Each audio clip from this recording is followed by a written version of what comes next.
playing around with a free-to-use VTuber model that I found. I don't remember who made it, unfortunately. But, well, I just have it in my files, and I was like, oh, what the fuck's this? Why is it named Tomato? I remember why now. But unfortunately, we're not going to be using this. I was just playing around with it. So, 1 second. Bloop. Let me switch real quick. Let me go actually to who we're going to be. I was just playing around with this little cutie. We are going to be, for this video,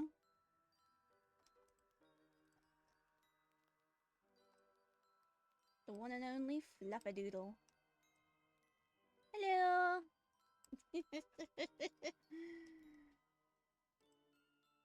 There's a new Muujin video, and you know how I like to watch Muujin when it's art related. I mean, I watch other Muujin videos, but I like to do reaction ones specifically. If it's for stuff art related, I'll definitely hone in on that more. But hey, if it's other stuff, I may as well. But sometimes I don't. Sometimes I do. Depends. This one's about someone who's had 9+ alt accounts.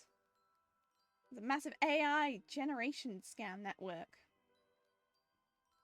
Kind of reminds me of my cyberstalker who used 7 alt accounts just to stalk me. Over what? Me not wanting to do a foot roleplay with them. You know, sometimes I wish I was joking about the shit I've gone through in my life. People are like me when I lie. Motherfucker, why would I lie about this? Anyway. It's like, of all things I could have been lying about, I decided to lie about that? Totally, yeah. That's the stupidest thing to lie about. Yeah, let me lie about being cyberstalked over not doing a foot roleplay real quick. That makes total sense to something to lie about. Yeah, totally. I'm just checking the volume. Okay, let's get this over with. How far would you be willing to fake an artistic career? Well, with the rise of generative Joke's on you, AI, I'm not this has been a faking question on many people's minds. And the reasons are many. It could be for validation, for fame, for money, or all of the above. This is why, over the last few years, there has been a rise in fake artists using techniques that no one could have ever conceived just to try and convince people that they actually can draw. But none would take it as far as the user Chokopaii. She would take it to the next level by figuring out an exact formula that she can replicate on as many accounts as she wants to. It would always start out the same way. Draw sexy and appealing fan art of characters that come from very passionate fandoms, make enough of a buzz online due to these fandoms, and then start charging money for different services. Dude, the fucking deep craving one. I know like half of it's censored because oh my god there are so many titties, but you can tell just from the censored gif alone, it's moving like AI. Here's Chokopai's Patreon, for example, in which she has 2 tiers, with the lowest one being $10 per month. As of today, she has over 180 paid members, people who are giving her money thinking that she draws real art. But that's not all. This was for behind-the-scenes content, for brushes, for tools, pretty much exclusive content. What if you actually wanted her to draw something for you? Well, on one of her many different accounts in which she pretended to be her own sister, telling everyone that she was 15 years old, she would charge $700 for a full-body commission, all while having an NSFW Patreon after having told everyone that she's 15. I wish I was making this up. But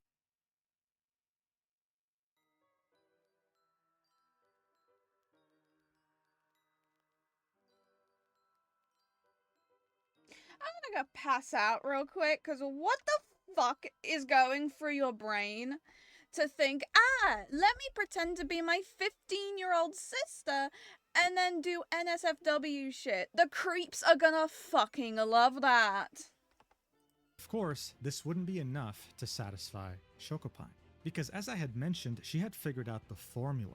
This is why over the last few years, she would make multiple different alt accounts, specifically 9 different accounts that we know of, in which she would rinse and that we repeat know the same of. formula. Make sexy fan art, get a massive fandom to give you engagement, and then once you reach a big enough reputation, start charging money for different services. If another artist notices, if another artist points this out, then you discredit them and sometimes go as far as doxing them. And bonus points, if that artist happens to be pregnant, then make jokes about them having a miscarriage.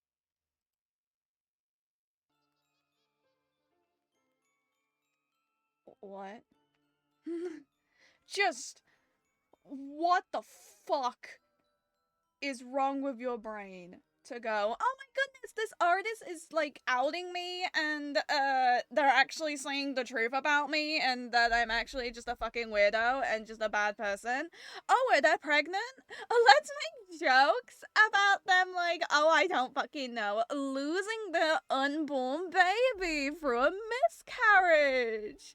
That's such a great fucking idea, guys. That's like, oh my god, that's like revolutionary. Holy shit. Oh my god, are you on drugs?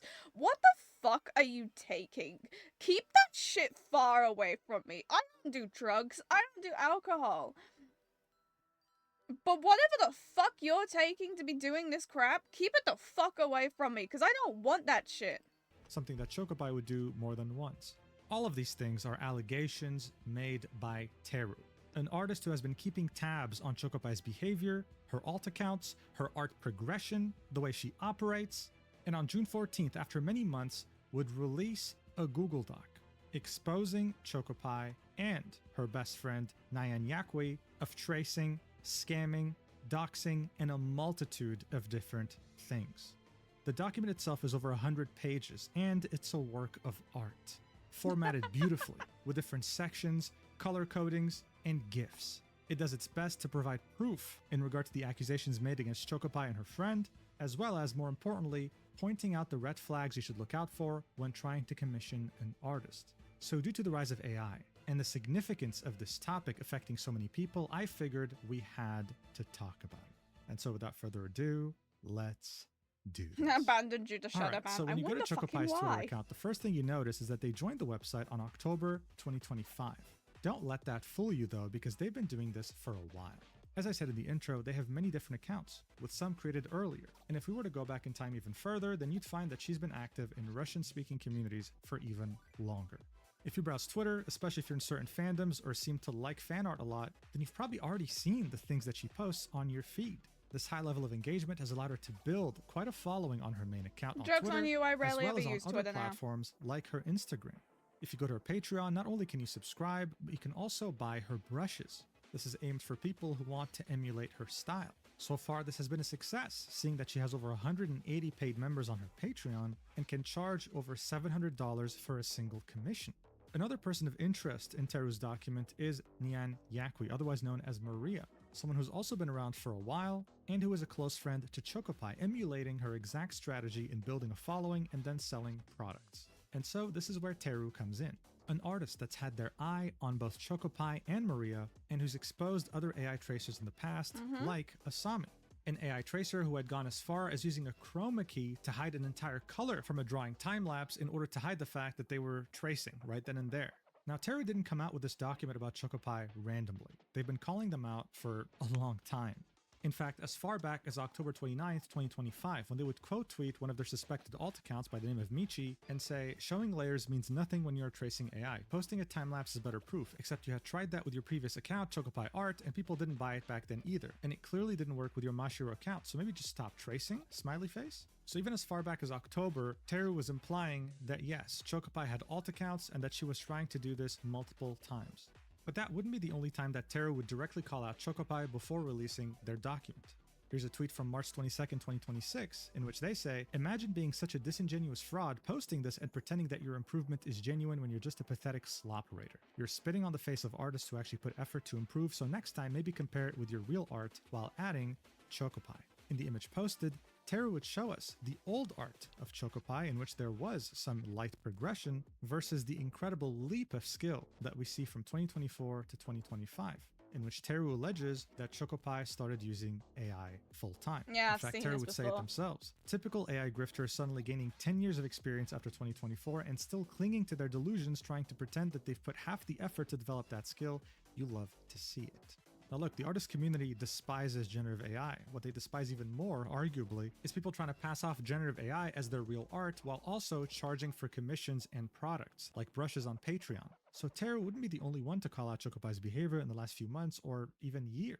They would, however, be the only person willing to make a long, well-formatted Google Doc while presenting what they think is irrefutable proof that both Chokopaii and their best friend. By the way, if it looks like I'm closing my eyes, I'm actually looking down at my tablet because I'm finishing an adopt design that I'm gonna put on my VGen real soon. If it looks like I'm closing my eyes, I'm not. I'm just looking down. That's just what happens every single time because of the placement of my camera. Nyanyakwi are AI tracers, running multiple accounts at the same time and trying to scam as many people as possible, hoping to take down this facade once and for all. On June 14th, they would post, Chokopaii and Nyanyakwi have been tracing AI across many alt accounts. From fraud to harassment and doxing, here's how to spot similar accounts that are selling traced commissions. They would then continue saying, back in October of last year, I quote tweeted a post from one of the accounts involved. All this time, I've been stressed from the fact that I was publicly denouncing someone without being able to provide all of the evidence right away. I'm sorry it took so long. I knew about Chokopaii before Asami, and Asami's doc was just a small side task while working on Chokopai's doc. I never expected Asami's doc to become viral, so that was extremely stressful as well, because I was trying to avoid being the AI doc person, but now my reputation is set. Now, I don't think anyone expected Asami's doc to go as viral as it did, but seeing that she tried to fake a time-lapse using a green screen, yeah, that went viral everywhere, even overseas, right? Even Japanese people were like, what the hell is this person doing? Which eventually, of course, prompted me to cover Teru's doc about Asami. And I've seen this one. In that video, I was taken aback as to how it's well beautiful. formatted Teru's document was. Look at this. I'm gonna have a fucking orgasm. Look at this shit. Look at how fucking beautiful Chokopai's is. This is basically how Asami's is. This is how Asami's was. Just look at how beautiful this is. This is fucking orgasm worthy. This is goddamn beautiful. And of course, here they do it again. Once again, Incredible homies. formatting. Multiple sections. Time lapses built into the document itself in GIF format and organized so neatly. It really is incredible.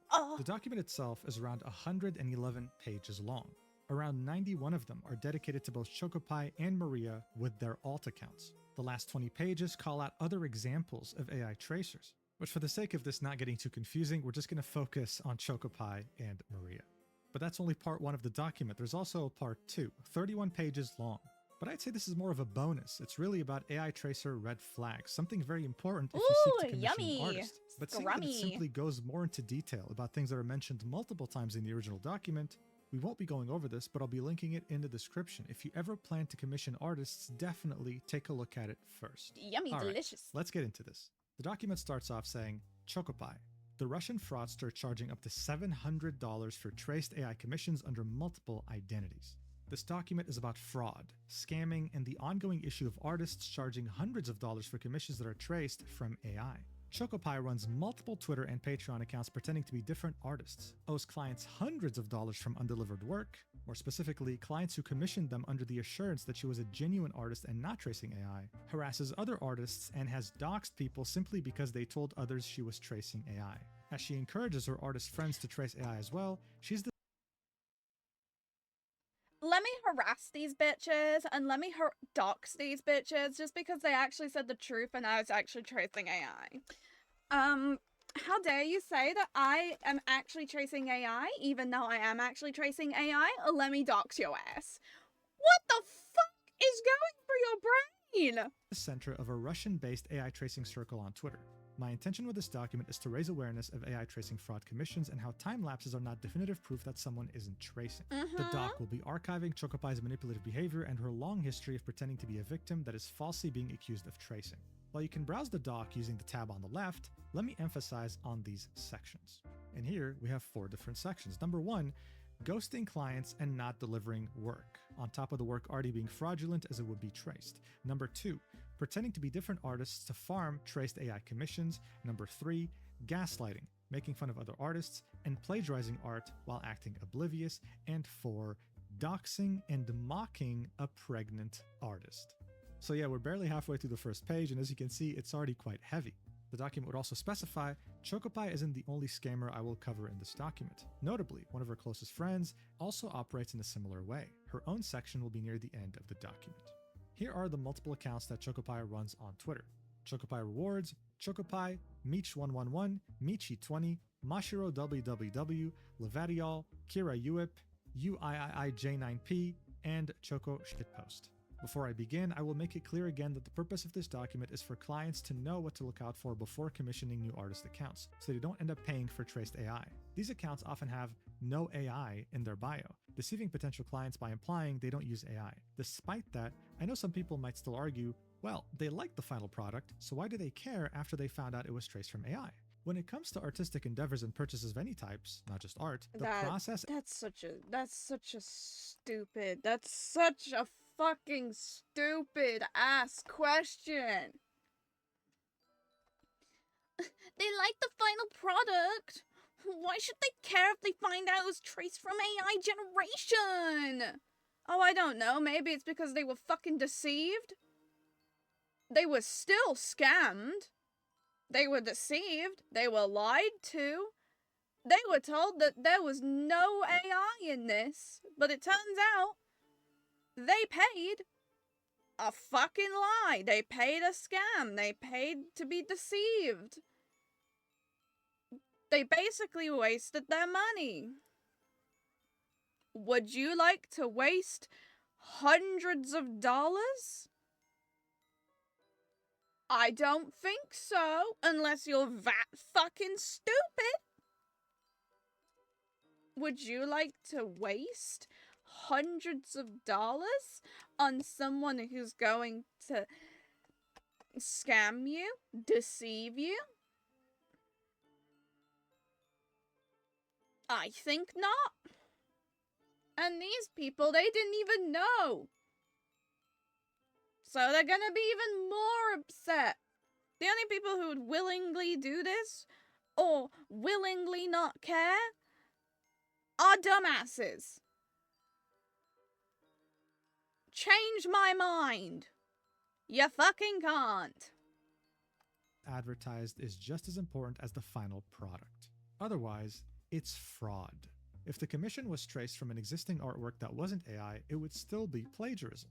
So yeah, usually the logic behind hiring a very talented artist is the fact that they took years to perfect their craft and you're paying for that perfection. If that talented artist turns out to be someone that just uses AI, then I doubt anyone would say, yes, this justifies the price, right? And so the document continues. Chokopaii uses Telegram a lot, so a lot of screenshots will be from Telegram, machine translated from Russian to English. To validate the authenticity of these posts, instead of directly screenshotting the Telegram channel, I will use telemeter.io, a service that lets you see Telegram posts on your browser. That way, anyone can confirm none of the Telegram screenshots are edited and translate them on their own. For example, Chokopaii is already aware that I know about her. And so here we can see on the left an image of a post that Chokopaii has made in Russian, and on the right we can see the machine translated post saying, "Can you believe that someone actually cares so much about me that some crazy woman on Twitter has been writing about me for a month now?" Smiley face. And I can confirm that telemeter.io is a legit source. When you click on it, it shows you the post in question with its analytics and the date it was posted as well. The document continues. I just don't like using Telegram. About the stock back in February 2026 before I even began working on it, and claims everything I will mention is fabricated. I have to clarify that my goal is not canceling Chokopaii or anyone mentioned later in the stock. In 2026, there is such a thing as being too big to fail, so my focus is entirely on art clients becoming more aware of AI tracers and knowing what red flags to look out for before commissioning art. Accounts like Chokopaii mislead people while charging clients hundreds of dollars for commissions when the work they deliver is traced. And here on the right, we can see an image of a post that Chokopaii had made on Telegram, saying the craziest thing is that she wants to drag my entire circle of friends into this mess. Here she's referring to Teru. God, let her just come down from the heavens to earth for starters. I'm sure there isn't even 1% of truth in this leak. Leak refers to the document. The main thing is to paint me as Hitler as much as possible. Why the fuck are we bringing Adolf Hitler into this? You're a fucking AI tracer. You're not a fucking genocidal maniac. But sure, bring Hitler into this to make Teru look worse. Because that's what you're trying to do. You're bringing up horrible, horrible people to make Teru look worse than you. No. So, to Chokopaii, this was nothing more than a harassment campaign. An attempt at painting her as the worst person imaginable when she's completely innocent, right? The document would continue. Chokopaii also posts videos like these to fool people into thinking that her art is not generated with AI. And so here we can see 3 GIFs of sped up time lapses that Chokopaii had posted on her socials. It doesn't really seem like she's drawing in any of them, just filling layers with colors. While Chokopaii doesn't really hide the fact that she is tracing to her private Russian fans, she's often hiding comments on Twitter and blocking users who mention AI. Chokopaii has 2 active Telegram accounts, her main art account and her shitpost account. The shitpost account is where she blatantly confirms using AI and makes fun of other artists with her friends, but it goes private whenever people on Twitter bring up her lies and past conflict with the Russian art community. So on the right, we can see 2 images. The first one being her main Telegram group, the one open to the public. It's called Chokopaii and has the image of Pavel Durov, the founder of Telegram. On the second image, we can see the private channel that has images of Ah, yes. Let me make my profile picture the founder of the thing that I am using. That's just stupid. of macaron with strawberries. And speaking of that private group, we'd see 2 different posts. The first one, in which Chokopaii says, "There will be no proof because I have 20 years of experience. I've been drawing since I was born with an AI in my arms. And of course, I have 50 IQ. Shut up." In the second post, she says, "I will trace AI until your grandchildren come of age." These 2 posts were made in 2025.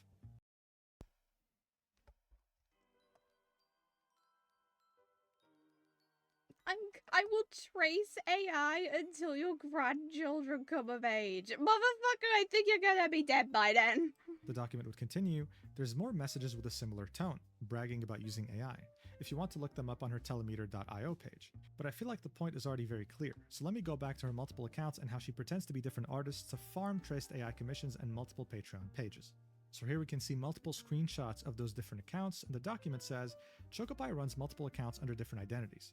Chokopaii, Michi, Mashiro, Lavariol, Kira, etc. I will try to make it as straightforward as possible what connects these accounts together, but I will elaborate more on each individual account later.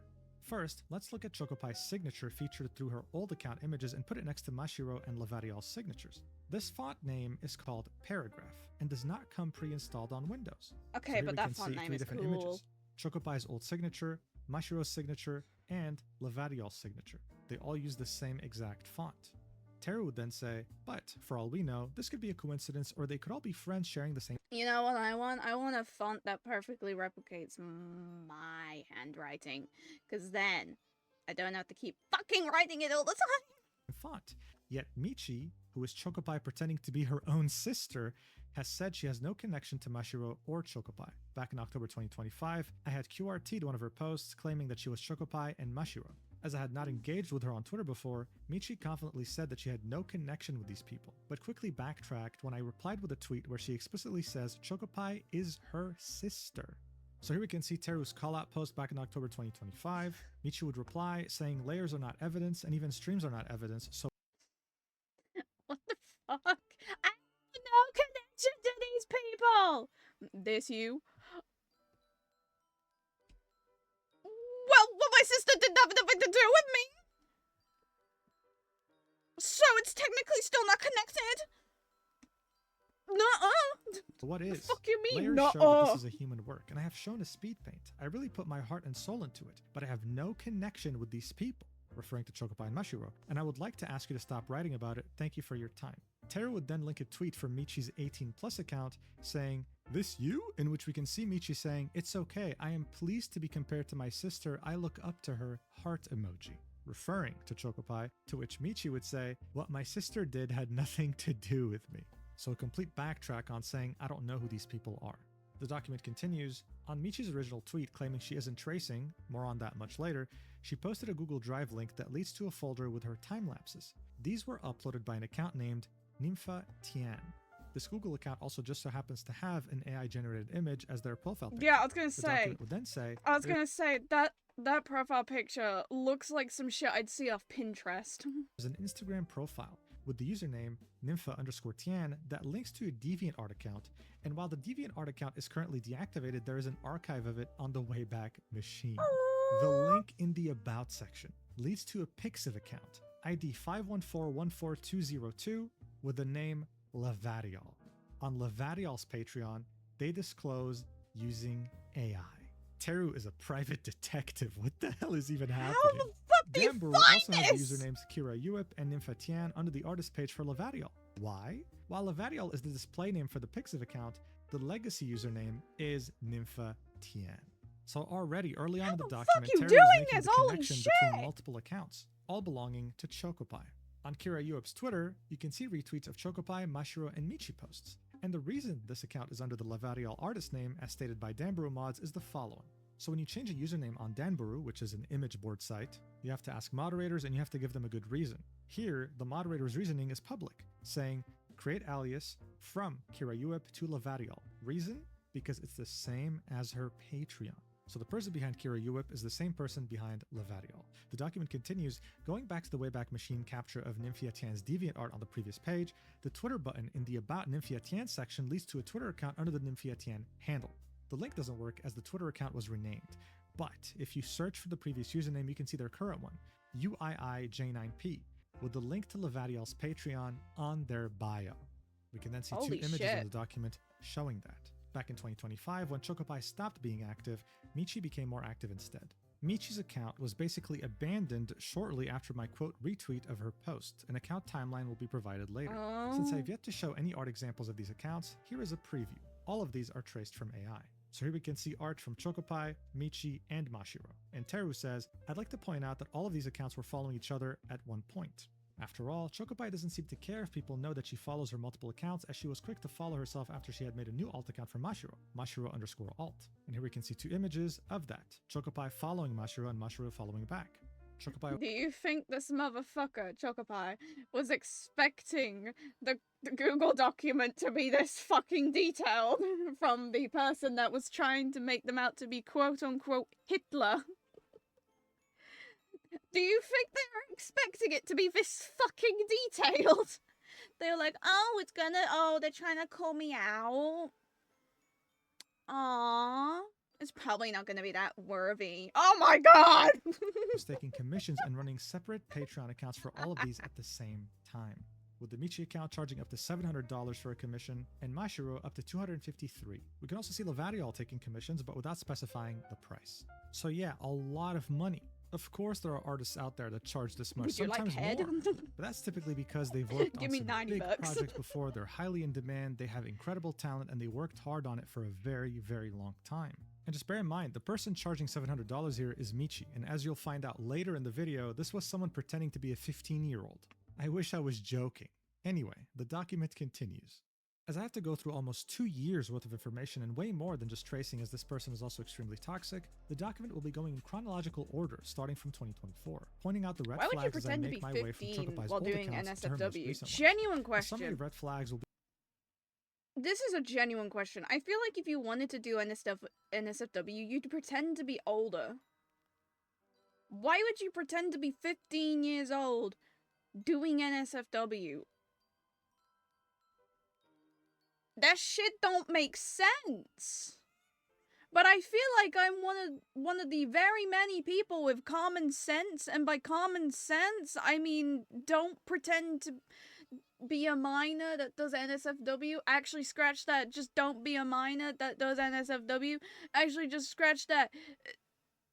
Be 18 plus when doing NSFW and don't pretend to be under it, or don't be under it. At the end of the document, now part 2, but these accounts usually have the same pattern. So here we have 3 steps in this pattern of behavior. The first one being a new Twitter account with no previous online art history, not a new account by an existing artist, and in many instances immediately buying a blue checkmark, a Twitter verified account. If there's old art online under that username, there is an extreme, nearly impossible jump in art skill, especially anatomy, within less than a year. The skill jump is usually during or after 2023 when AI Gen became more advanced. Number 2, comments mentioning AI are quickly hidden, and when people point out obvious AI/tracing elements in an uploaded image, the image is deleted. And number 3, refusing to provide proof, deflecting, becoming aggressive when asked about their process, and in most cases, the proof such as time lapses just raises more questions instead of clearing up a potential misunderstanding. But how much of a sudden skill jump? Something like this in 5 months.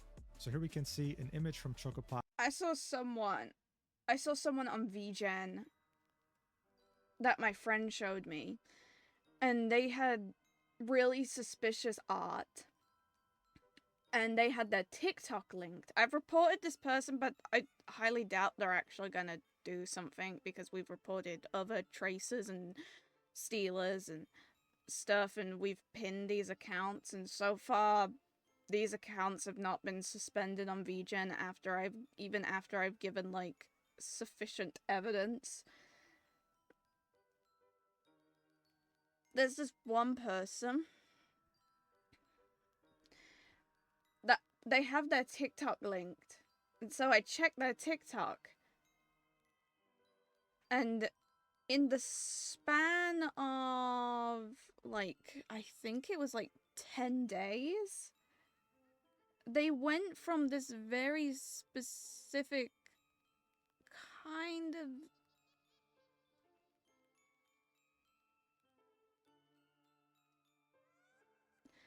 like, it was obvious they were tracing even before switching to this suspicious art style, but they went from kinda anime, kinda semi-realism in a way, a weird mixture of the two. And then in like around 10 days, they switched to this clearly traced from AI generation anime chibis. In fucking 10 days. 10 days they switched their art style up so vastly different. On September 2024, with another image on the side from February 2025. The skill jump is not only massive here, but the art style is very different too. Everything from the anatomy, to the lighting, to the rendering, as well as just being able to draw boobs in a correct manner. The one on the left is so cute though. Screw the one on the right, it's kind of fucking weird because her titty's fucking huge. But the one on the left is so cute. I mean, this just seems like a 10-year skill jump. It's so sad. Right? But Teru does specify, I have to make this disclaimer every time. Artists improve at different rates, and some people improve at impressive speeds within 1 to 2 years or even a couple of months thanks to a combination of discipline and effort. However, in the case of that one VGen/TikTok user, apparently 10 fucking days. in the case of AR tracers, there are years of slow but steady improvement, yet only after 2024, they suddenly appear to master all areas of digital art at once. More often than not, it's just suddenly being able to draw very anatomically mastered curvy anime girls. Fast improvement does not always imply AI tracing. So Teru makes it a point to point this out because yes, there have been real legitimate artists accused of using AI on Twitter because AI has become this widespread. It's very unfortunate. The document would continue saying, Chokopaii joined Twitter in June 2024 under the username Chokopaii_art. Pre-Twitter records will be condensed. Yeah, buckle up, because we're about to go through an entire history lesson on who Chokopaii is and her entire digital footprint history. So here we start off with the Telegram era. Before joining Twitter, Chokopaii was more active on Telegram. Telegram is a Russian messaging app similar to Signal or WhatsApp. It has tons of different communities and art channels. To keep things extremely short and summarized on the situation back then, Russian artists on Telegram noticed that Chokopaii's artworks and improvement looked suspicious, and accusations happened during 2024. As it happens often with tracers, the time-lapse tends to give it away. Here's one of the first time-lapses that Chokopaii had provided to refute that she was tracing back then. So on the right, we can see some of these accusations coming from different Telegram groups against Chokopaii, and we can also see a time-lapse. This time-lapse has the same issues that we saw with previous AI tracers on this channel. When you draw an illustration, especially with this level of complexity, it is very messy. There's a lot of sketching, there's a lot of scaling up and down, there's a lot of movement. And yet, in this time-lapse, everything is just done perfectly. Not a single mistake is made. It's as if Chokopaii was able to just visualize this perfectly in her head and print this out with no mistakes whatsoever. It's very fishy, especially if you're an experienced artist.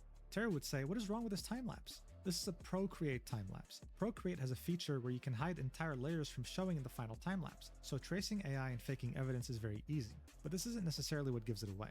Rather, it is the lack of sketch and line work appearing out of thin air without a guide being placed without hesitation. While professionals and manga artists can draw without sketch guides, this is after years of experience and not something that is common. It's not a skill that a random new Twitter artist would be suddenly capable of.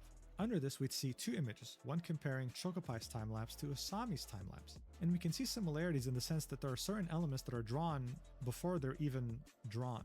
Like in Chokopai's case, the hair is drawn before the head is fully drawn, almost as if she already knows the exact proportions. And in Asami's case, the head is drawn with a missing chin. That's because she already knew exactly where to place the other elements blocking the chin. That's not how drawing works, unless you've been doing it for like decades or something. So these were the trace time lapses. This then leads us to the next subsection in the Telegram era section titled Plagiarizing Artists. Even with Chokopaii sharing her time lapses to dismiss the AI tracing accusations, people on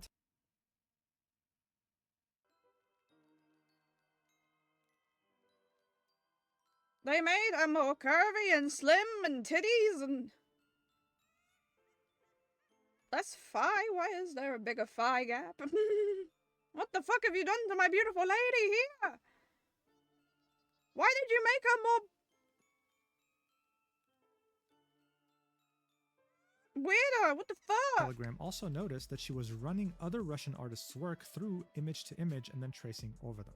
To quickly summarize, image to image is a plagiarism method to generate new AI images from an input image.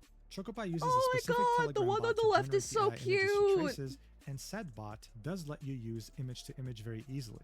So look, in a nutshell, the way image to image works is that you take art from someone else, right? Let's say someone drew a... The originals are so cute! The originals are so fucking cute! It's so ugly! The ones here, the image to images are so fucking ugly. The originals are so cute. They have so much personality in them. Look at her. She's so alive. These ones are dead inside. What image to image will do is take that same drawing and stylize it into another art style. The document shows a few examples, even documentation from that Telegram bot that uses image to image as well. This is very useful for AI tracers because let's say someone goes viral with a certain drawing that they made. You could just steal that, run it through a different art style, post it and say, oh, I was inspired by this person, which will of course net you a lot of engagement as well. But the thing with Chokopaii was she didn't even bother to credit the original artist that came up with the idea that she was stealing from. She would steal a drawing from an artist by the name of Shirorina, run it through image to image, make up a new style, post it, but would only credit them in the replies 2 months later, by the time everyone had already moved on. So look, these Twitter trends, they happen often. For example, the Brazilian Hatsune Miku, that was a Twitter trend. When it goes viral, many artists try to do it in their own style, that way they can also get some engagement off of it, but they typically always credit the original creator. That's just how things go. But in this case, even after running it through image to image, according to Teru, Chokopaii only credited the original artist after 2 months, by the time the post had died. Even if we were to assume that she didn't use AI here, this is still scummy. The document would then say, Choko had built a very negative reputation on the Russian artist community, not only because of tracing AI, but also due to her extremely toxic attitude. There are tons of receipts online from her exchanges with other Telegram artists, but as post-comment chains can't be seen on telemeter.io, I can't verify their accuracy. So here we can see 2 screenshots of Chokopaii without a telemeter.io link, machine translated from Russian to English. On the first image, we can see Chokopaii referring to her haters, the people accusing her of using AI, saying, you are all just scum. Let each of you be humiliated. It will only be a joy for me. Change the usage. I will always leave links to you. I won't give you life. So yeah, this is a rough translation. But the other screenshot here isn't as rough. It's something that Chokopaii will constantly do with people who call her out, calling them poor. In this case, she'd say, at least learn to read what I wrote. I only use the color picker from AI and get my style inspiration from a certain neural network on Twitter. And that's it. I have a lot of orders. And what about you? You're a poor piece of crap from an anonymous forum who's afraid to even show her face. But according to this document, being labeled as broke is the least of your worries as a Chokopaii hater, because we would then be led to the next subsection of the Telegram era, which is called doxing another artist. At some point between the comments above and her infamous Telegram history, Chokopaii doxed another artist who originally called her out for tracing AI. Due to the sensitive nature of the situation, I will not really elaborate on how or when. I'll just say that there's a reason Telegram has a reputation when it comes to moderation.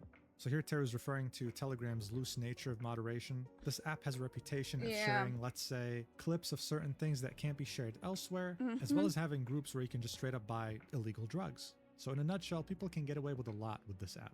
The document would continue. According to one of the multiple people I talked to who watched everything unfold on Telegram, this artist was the first one, or one of the first, to point out that Chokopaii was tracing. Chokopaii does have a very vindictive personality. The following voice messages should give you an idea. So before we get to these messages, let's see what this person who reached out had to say about their friend being doxxed.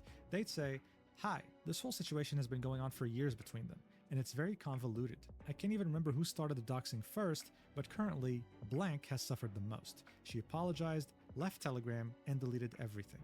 But Chokopaii, along with her followers, is still hounding her. Chokopaii orchestrated doxing against blank, leading to her relatives' cards being blocked, fake bomb threats being made, attempts to get them fired from their jobs, signing them up for bogus job interviews, and more. In my opinion, blank has truly changed and acknowledged her past mistakes, including her role in the conflict with Chokopaii.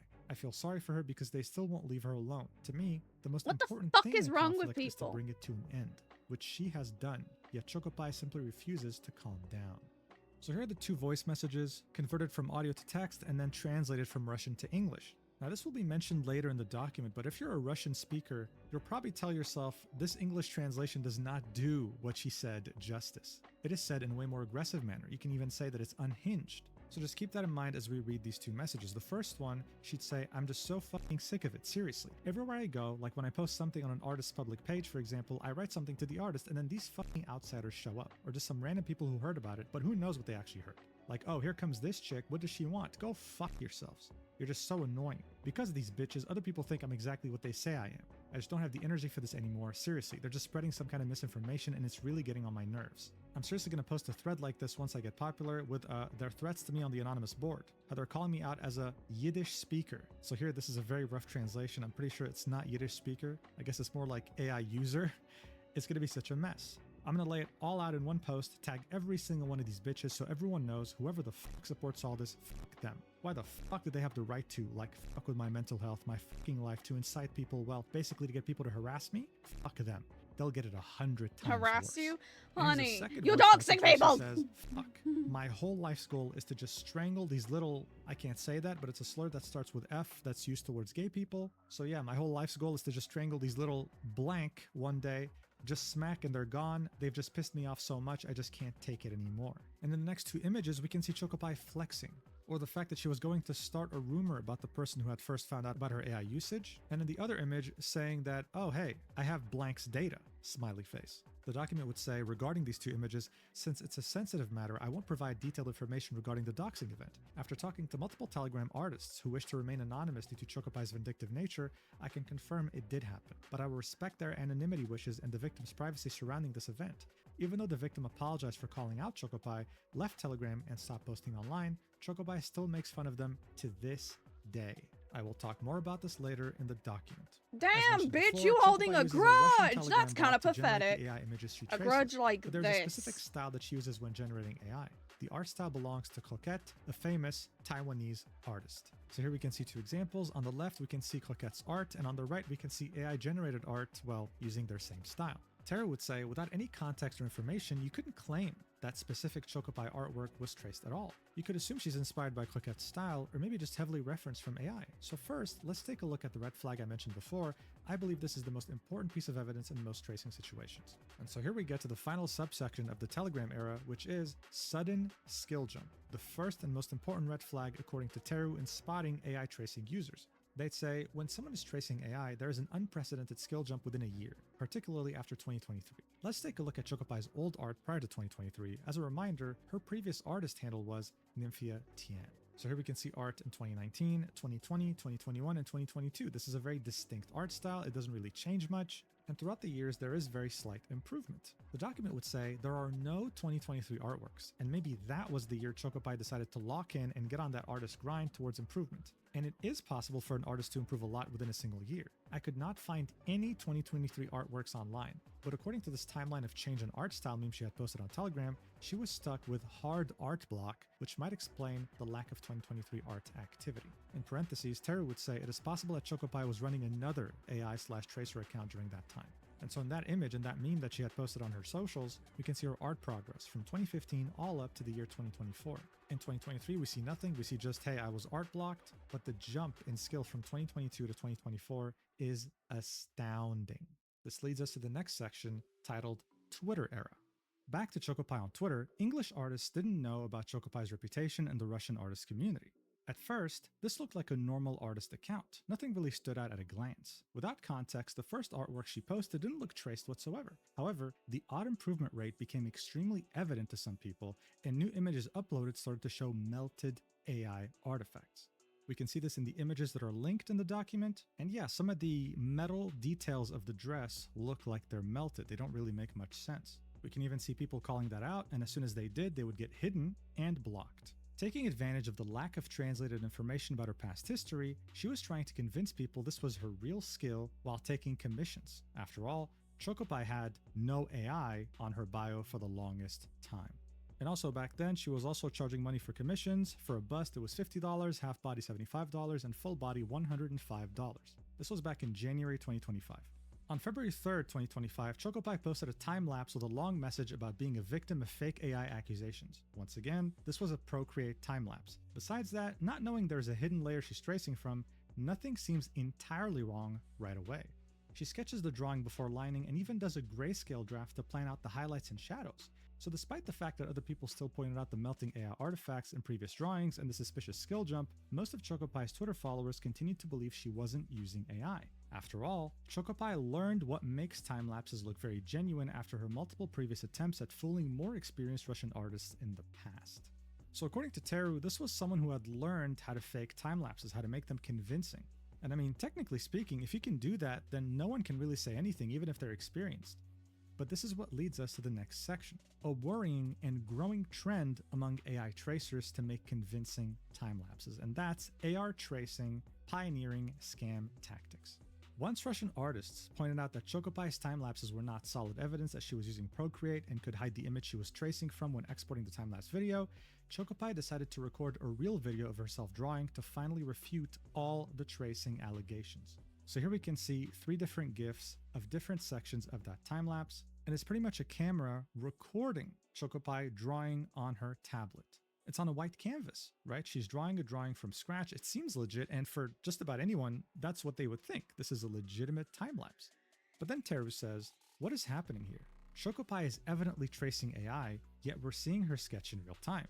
This isn't a green chroma key trick, like the one that Asami used. This is called AR tracing. AR tracing isn't wearing a VR headset to draw. It's using an app to trace an image by elevating your phone on top of paper, or in Chokopai's case, her tablet, and lowering the image's opacity on your phone so that you can use it as the tracing guide. The phone's back camera is also recording the paper, while you are tracing the image by looking at your phone screen. So the same phone that you're using to record yourself drawing is also your tracing guide. When you're drawing, you're not looking at your tablet or your piece of paper, you're looking at the phone recording as you let it guide you to trace. Yeah, I know, it's crazy, like the amount of effort that goes into this, pioneering a new technique. The document continues and says, thanks to fraudsters like Chokopaii, time-lapses can't be trusted anymore, and not even real video recordings can be considered definitive proof these days. With a tripod and a tricky angle, you can just use AR to record a video of yourself drawing and fool any person who's not digital art savvy. I thought the renowned fraudster Asami Arts was going to try something like this, but she one-upped Chokopai's fraud technique by chroma keying the AI image underneath. In the end, people found out that the chroma key video to deceive people was edited by her husband.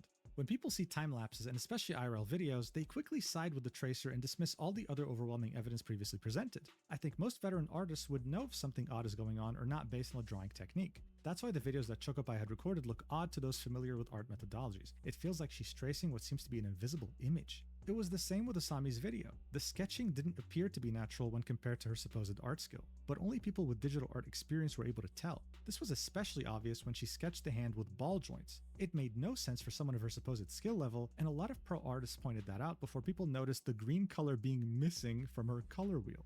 Chokopaii or Asami didn't invent these methods to trick people.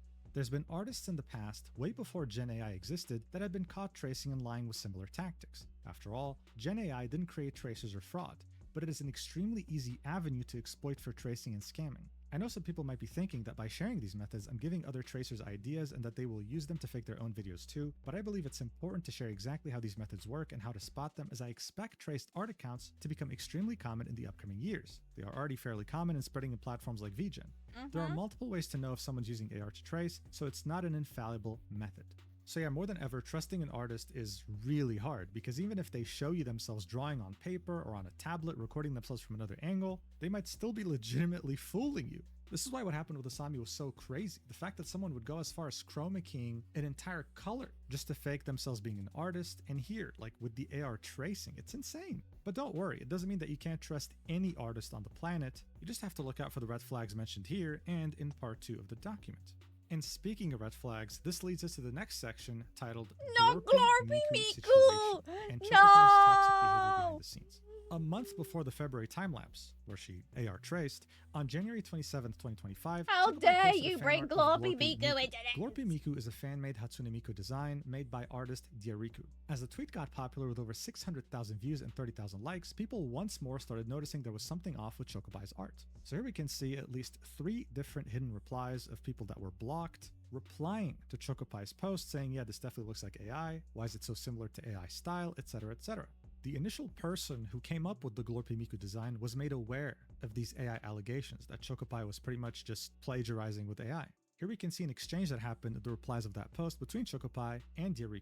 Unfortunately though, Teru's replies have been deleted, but they were pretty much confronting Chokopai, and what Choco had to say was, I have provided you with a stage of work and a clean line of this work. I'm really tired of trying to prove something to people forever. I understand your concerns, but please understand me too. I have been bullied for that some time on the social network where I started posting my work. I've already provided all the proofs, including speed paints, but nothing has changed. It comes to the point that they are looking for my address. I was already tired of living trying to prove something because it's useless, and I switched to Twitter in the hope— That is the most fucking ironic thing I've ever heard come out of your mouth so far, Chokopai. Address! They're looking for my address! They're looking for my address! Bitch, you doxed a hoe! that at least I'm safe here. To which Teru would say in the document, while Chokopai was pretending to be a victim on Twitter, she and her friends were making fun of Riku and the situation on Telegram. In fact, the reply above wasn't written by Chokopai, it was written and translated by her friend and fellow tracer, Maria, otherwise known as Nyan Yakwe.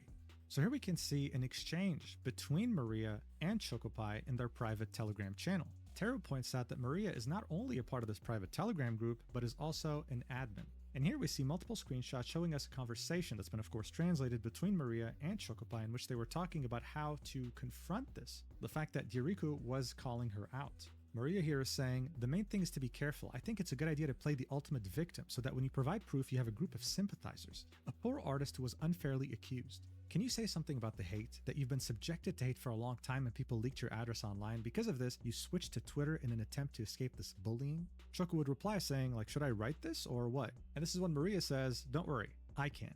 Chokopai would call her a goddess. Maria would say, wait a second. And then 16 minutes later, she would write a response for Chokopai. So what's really important to note here is that the exact words that Maria had sent in that group chat would end up being what Chokopai would post on Twitter in response to Teru.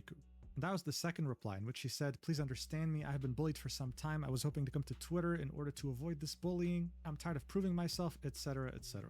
Teru would then say, but Choco wasn't done playing the victim on Twitter. And on February 16th, she would continue with the same playbook, saying, to be honest, it's already hard for me to cope with the daily harassment. You copied my work, that's okay, but according to Instagram sources, you sold my work and also added your signature. I do not know why people spit on my soul and on my efforts. They sell my art, and in the end I'm left to blame and they accuse me of AI, but this person who stole my work doesn't care at all. So here she's referencing someone who had stolen her Glorp Miku art, which Teru says is AI, and was selling it. She would then continue this reply chain with a similar sounding multi-paragraph tweet, saying that she's tired of all the negativity, asking people to stop accusing her of things she didn't do, and lamenting that people are not leaving her alone. So why was she pushing this victim narrative so hard? Look, what real artists are terrified of is to accuse someone of AI without proof, because then it ends up becoming a witch hunt. Even if an experienced artist knows that there's a 99.99% chance that someone's using AI, that tiny 0.1% still scares the hell out of them. And now when you have this person right here, Chokopai, saying, oh my god, like people are doxing me, my life is ruined, you don't want to be someone who adds fuel to that fire. You're like, you know what, dude, I'm just going to step away, none of my business, I just want to draw art and be left in peace. That was her strategy, and with Teru, it worked. This was an experienced artist who knew that something was up. But these paragraphs of playing the victim, they kind of turned them off from wanting to pursue this further. So this wasn't coincidental, this was all part of Chokopai's strategy. The document would then continue. Even after she deleted her tweets about Chokopaii, Chokopaii went ahead and decided to plagiarize a commission of Diriku's character drawn by Kuno MD, followed by a sarcastic telegram message about it. So as I said, Diriku didn't really want to bother with this. They deleted their tweets and moved on. So here Teru says that a little while later, Chokopaii would find an illustration of Diriku's character, the original character, drawn by Kuno MD. She would make a suspiciously similar art piece with the exact same pose and colors, and then post these two images together, right? So Kuno MD's original art and her art that looks similar in her telegram saying, Chokopaii leak, she can't generate the image herself, she just copies poses and ideas from other artworks. Please call her out on it. When you overlay the images, 2 pixels match up. So this of course was meant to be a joke, right? She was making fun of people who were accusing her of stealing this image and running it through image to image, using AI. But the similarity between the two is pretty clear. The document would then say, after that, Chokopaii kept hiding any comments pointing out she was tracing AI on Twitter and uploading more time lapses, ignoring the fact that they're Procreate time lapses. They did look just a bit convincing when compared to her previous ones. She would even add convincing details like an arrow to indicate the lighting direction for the shadows on the drawing itself. Unfortunately for Chokopaii, someone else had already seen the AI image she was tracing for this time-lapse, or potentially had run through image to image as she had done multiple times before. So Teru would have 2 drawings here, one drawn by Chokopaii in February 2025, and another one drawn by Peekaboo on May 2024. Teru would then overlay both drawings on top of each other and would find that the eyes are almost 1-to-1. A perfect match, making it unlikely to be a coincidence. Almost like Chokopaii had ran it through image to image. This would lead us to the next subsection, titled Traced AI Commission. Let me image to image an AI generation image. As Chokopaii. Teru had to specify here, as Chokopaii, right? Because again, there's multiple alt accounts to look out for later. Chokopaii was successfully scamming people on Twitter while acting like a victim of AI harassment. Time-lapses in her media tab, no AI in her bio. You can't blame clients for not knowing any better. But Chokopaii wasn't just selling commissions on Twitter, she was also doing Your Character Here auctions and selling adoptables on the side through her Toy House account. So just so you know, YCH means Your Character Here. So it's a pre-established pose and even outfit, and all they do is just insert the character you want in there. And adoptables are, well, a design that you adopt. So let's say you want to become a VTuber, you're looking for a concept, you can very easily find someone with an adoptable, an already pre-made design, and buy that. Then you can hire someone else to model it, rig it, etc. So with that in mind, the fact that she had YCH and adoptable commissions on Toy House, we get to the next subsection, which is ghosting clients. A few months before the Glorpy Miku situation, on November 15th, 2024, Chokopaii posted a YCH auction on Toy House. On November 16th, 2024, the winner paid $100 for the auction, and Chokopaii mentioned that it would take 2 to 3 months to finish. However, there was no further communication after that. So after 3 months of no responses, the client messaged Chokopaii on Twitter. Chokopai's excuse was that she had lost her Toy House account. So here we can see multiple images of that client messaging Chokopaii on Twitter, initially getting the response, oops, sorry, lost access to Toy House on February 2025, right? A few months after they had won.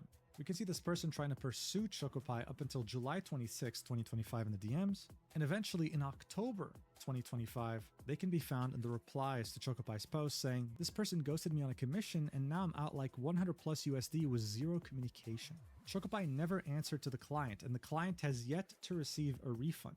The case of another client she had ghosted after taking a $300 commission will be mentioned later, as it is tied to Chokopai's sister, Michi.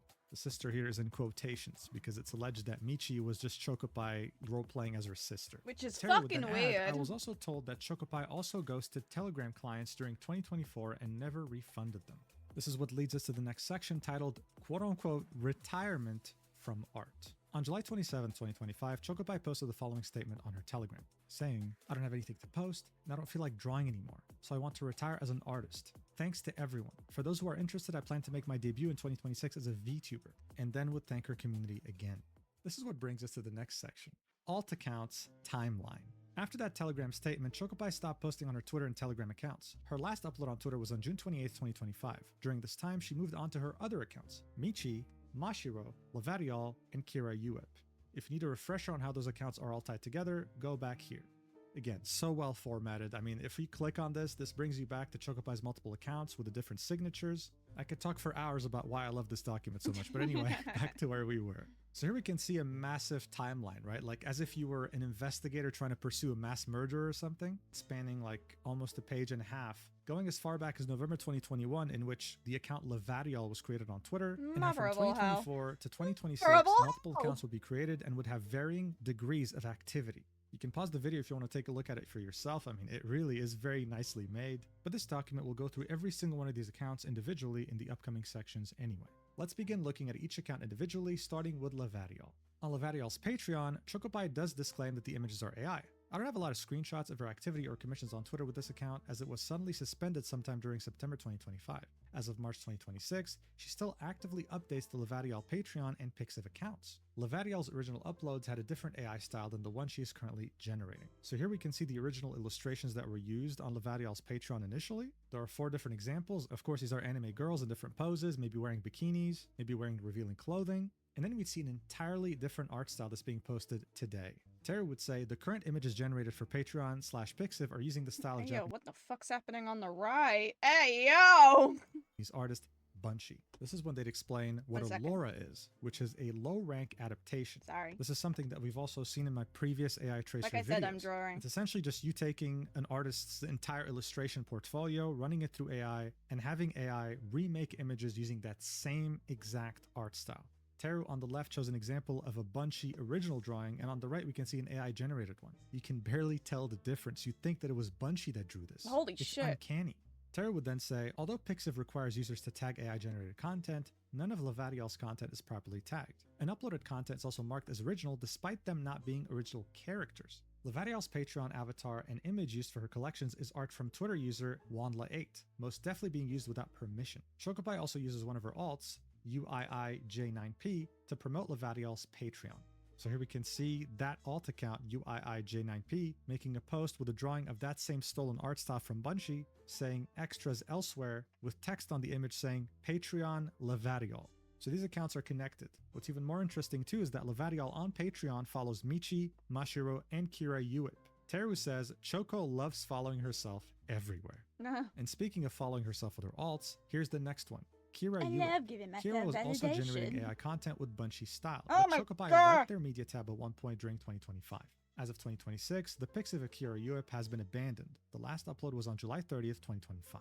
So again, we can see that same art style being used here before they were wiped out, very similar to the art style that was being posted by UIIJ9P as well as Levadiol. And this is what brings us to a pretty unhinged section. Michi, the sister. This is Michi, an artist who first introduced herself on Telegram during April 1st, 2025. Let's begin by addressing Michi's statement that she's 15 years old. Teru says in parentheses she's not, don't worry. As the Telegram post that had this information was edited on June 16th, 2025 to remove it, this is what it used to look like. And it pretty much said, I am 15 years old, my birthday's on March 8th, I use an iPad Air 2022. And to confirm that this was edited, Teru would also link the telemeter.io post, which shows the original. She does indeed say that she is 15 years old. This is disturbing for so many reasons. You're about to find out why. Actually, you can see it right here. Michi had 2 different accounts. Mich111, where she posted SFW drawings, and Michi20, where she posted 18 plus NSFW drawings. This was someone role-playing as being 15.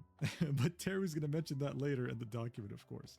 Anyway, Michi did not immediately mention being Chokopai's sister, but after she uploaded a couple artworks, Russian artists started noticing the similarities between her and Chokopai's art amongst other things. So only after a few days after her introduction post, she made the following statement. So Michi would say, I saw these stupid accusations. If anyone didn't know, Chokopaii is my older sister. Maybe that's why our styles might be a little similar. Because I've been inspired by her since I was a kid. So people, no negativity. I love everyone. There'll be a full post tonight. No negativity. I'm just gonna on dox everyone. Woo! Barely 8 days after introducing herself for the first time. On the next page, we'd see Michi's current Telegram avatar and previous Twitter avatars are AI generated. We would see these images more clearly. And of course, Teru points out, 15-year-old with NSFW Patreon. Even though she edited her Telegram post to remove her age, she would still post on Twitter that she was 15 years old. Despite supposedly being underage, Michi has an NSFW Patreon. Patreon requires face and ID verification for NSFW accounts. I assume people on Twitter noticed this and reported it to Patreon because Michi's original Patreon account got suspended at one point last year and she had to make a new one. So here we can see that even on Michi's account, she was charging $7.5 a month for exclusive artworks, speed paints, PSD files, etc., continuing the same formula she's been using since the beginning. Teru would then say, and while Michi would keep mentioning that Chokopaii was her older sister, Chokopaii never really made any comments suggesting that Michi was her little sister. So here we can see two different replies from Michi saying, it's okay, I'm pleased to be compared to my sister, I look up to her, don't be ridiculous, this is my older sister. But then we can see Michi commenting on a post by Chokopaii saying cute, and then Chokopaii would just say, thank you. You know, no mention of her being her little sister, no like, oh my god, thanks sis, none of that, just TY. Anyway, the document would continue. Michi's username seemed kind of familiar to me, until I realized there was another artist with a similar name on Twitter, Miyuchik. At first, we didn't know if this was yet another Chokopaii alt, as the style was not similar, but the artist was also Russian. I decided to reach out to the artist to see if this was a coincidence. So on September 2025, Teru would reach out, and the artist would say, hello, no, I've known about her for a long time, she just copied my username, lol, sad face. I don't know what I can do with this. So as you can see, Teru has had their eye on Chokopaii for a long time, since September of 2025. Holy The shit. document would then say, with that knowledge in mind, I'm you can take hungry. a look back at their Twitter bios and notice the similarities. And here we can see some interesting patterns. Miyuchik would have 2 star emojis next to their name, Michi would do the same exact thing, and even the way that Miyuchik had like their bio structured, the way they would say Illustrator, how they'd have comms as their Twitter location pointing towards their card website. Michi would do the exact same thing. It was a Control-C, Control-V situation. Teru would then say other Russian artists on Telegram once more noticed the similarities. You can copy my homework, but don't make it obvious. The homework. This is how one of them recalls it. As far as I know, she's also around blank years old. When people started actively talking about AI use among artists, she came under fire too because of blank. Basically, when Chokopaii and some other artists ended up on a list of suspected Russian AI users, Chokopaii started trying to befriend some of them, bonding over a shared problem, so to speak. I'm 100% sure that because of the situation, Chokopaii was heavily inspired by Miyuchik's story, her age, her username, and everything else. And speaking of this inspiration, right, this will lead us to the next subsection titled Plagiarizing Artists 2. On April 2nd, 2025, Michi posted a Narissa fanart on Twitter. Narissa, of course, is a very well-known VTuber under Hololive. For this section, remember that as I had mentioned earlier, you can plagiarize any image online with image to image. People noticed that this image resembled another Narissa artwork uploaded by another artist back in March 2025, so a month earlier. On April 17, 2025, Michi made the following statement on her Telegram channel. So what would happen was the tag AI would be added to that post she made of that fan art. And so then, of course, she would complain in her Telegram channel, saying, sorry for the rant, but I'm really upset right now. I buy ads from people, but they end early because people come and complain that I'm supposedly cheating with AI, even though there's no proof. Please leave me alone. So it would again be structured very similarly to the post that Chokopaii used to make whenever she got in trouble for AI. Under this, we can see an image of the original, drawn by the artist N. Hayes. They look very similar, just inverted, right? Instead of her looking to the left, she's looking to the right. And Teru would, of course, put them on top of each other, right? In GIF format, you could see them kind of overlaid, and it looks suspiciously similar, right? Even the eyes kind of overlap. Teru would say, while the canvas dimensions are different, the composition looked very similar to an artwork that N-Haze had uploaded a month before. Because Michi/Chokopaii has a history of plagiarizing works with image to image, I've yet to show every single example to keep the document as streamlined as possible. I don't believe this was a coincidence. And to show how Chokopaii usually gaslights people, pretends to be a victim, and twists the truth, here's her October 2025 post about the situation. So here we can see a post made by Michi saying, in addition, there were many accusations of plagiarism of the Narissa drawing, the same pose and clothing. I don't want to Yes, hear I have it. acknowledged this, and I was wrong and feel extremely ashamed about it. I was truly inspired by this art and wanted to draw something similar, and I deeply regret this action. I've already apologized to the artist in person, and I even have a screenshot of the apology. Please stop constantly bringing up the situation, as I've already acknowledged and learned from my mistake. It won't happen again. So in this post, we can see a screenshot of her messaging N-Haze, right? The artist that was copied. In it, we don't see a response from N-Haze, and the other image would show N-Haze has blocked you. Teru A fucking message saying, I'm sorry I didn't answer you, but I don't want to cause a scandal. My body is too weak for that. You're still fucking manipulating. say, as far as I know, she never acknowledged it on Twitter before, and the screenshots she attached were meant to paint herself as a victim again. The first screenshot is a DM that never got answered, followed by a screenshot of N-Haze blocking her, implying that N-Haze had ignored her after she reached out. Except that Michi/Chokopaii omitted the fact that N-Haze had contacted her first, but she deleted N-Haze's message before taking the screenshot. So here we can see a comparison of Michi's screenshot with Enhei's actual DMs, in which we can see Enhei saying, "Hello, it has come to my attention that one of your Narissa drawings is very anatomically similar to one of mine from some times ago, and I thought I'd reach out for clarification. Were you referencing my art?" To which we can see Michi saying, "I'm sorry I didn't answer you, but I don't want to cause a scandal. My body is too weak for that. Voice. Please forgive me again, I was wrong. I was inspired by your work, but I drew it myself and I don't use artificial intelligence. Please delete the posts with me. I can't see the negativity from different people in my direction." Wow, So this is wow, definitely wow. interesting, right? I might even say it's crazy, trying to paint Enhei as someone who's unreasonable when they had reached out first. Very interesting, and we're not even halfway through the document. Wow, And so we'd find ourselves in the next subsection titled wow. AI Laura Chandayu 1. While Michi's traced work fluctuates in anatomy/style slightly, the only semblance of consistency is in the eyes, and even then they aren't always similar. Her works resemble artist Chandayu's style the most. So here we can see that artist's original style on the left, with Michi's drawings on the right. Oh, titties! Again, same with the previous examples of trying to emulate other artists' styles. If you told me that all 4 of these images were drawn by Chandayu, I would very easily believe you. They're just that similar. On the bottom left, we'd see someone replying to one of the posts of Michi copying Chandayu's style, saying, "I really love your art style. It reminds me of Chandayu's style a bit. Cool art." To which Michi would say, "Yes, I'm inspired by her style. Thank you."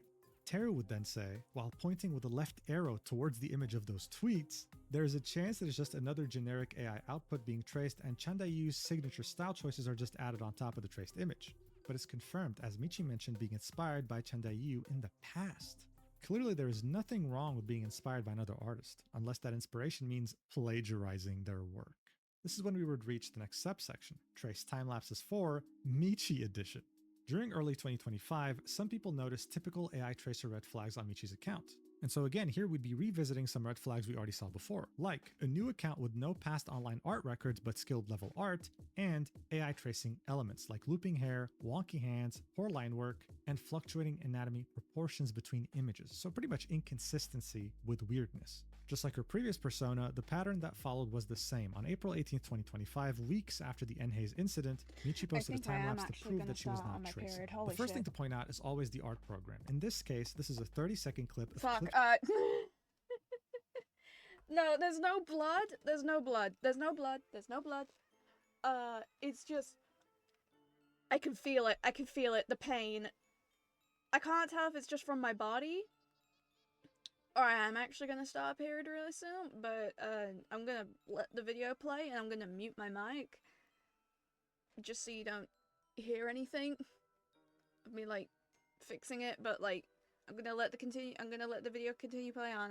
I'm muting my mic just so you know on what the fuck's going on. Studio Paint time-lapse.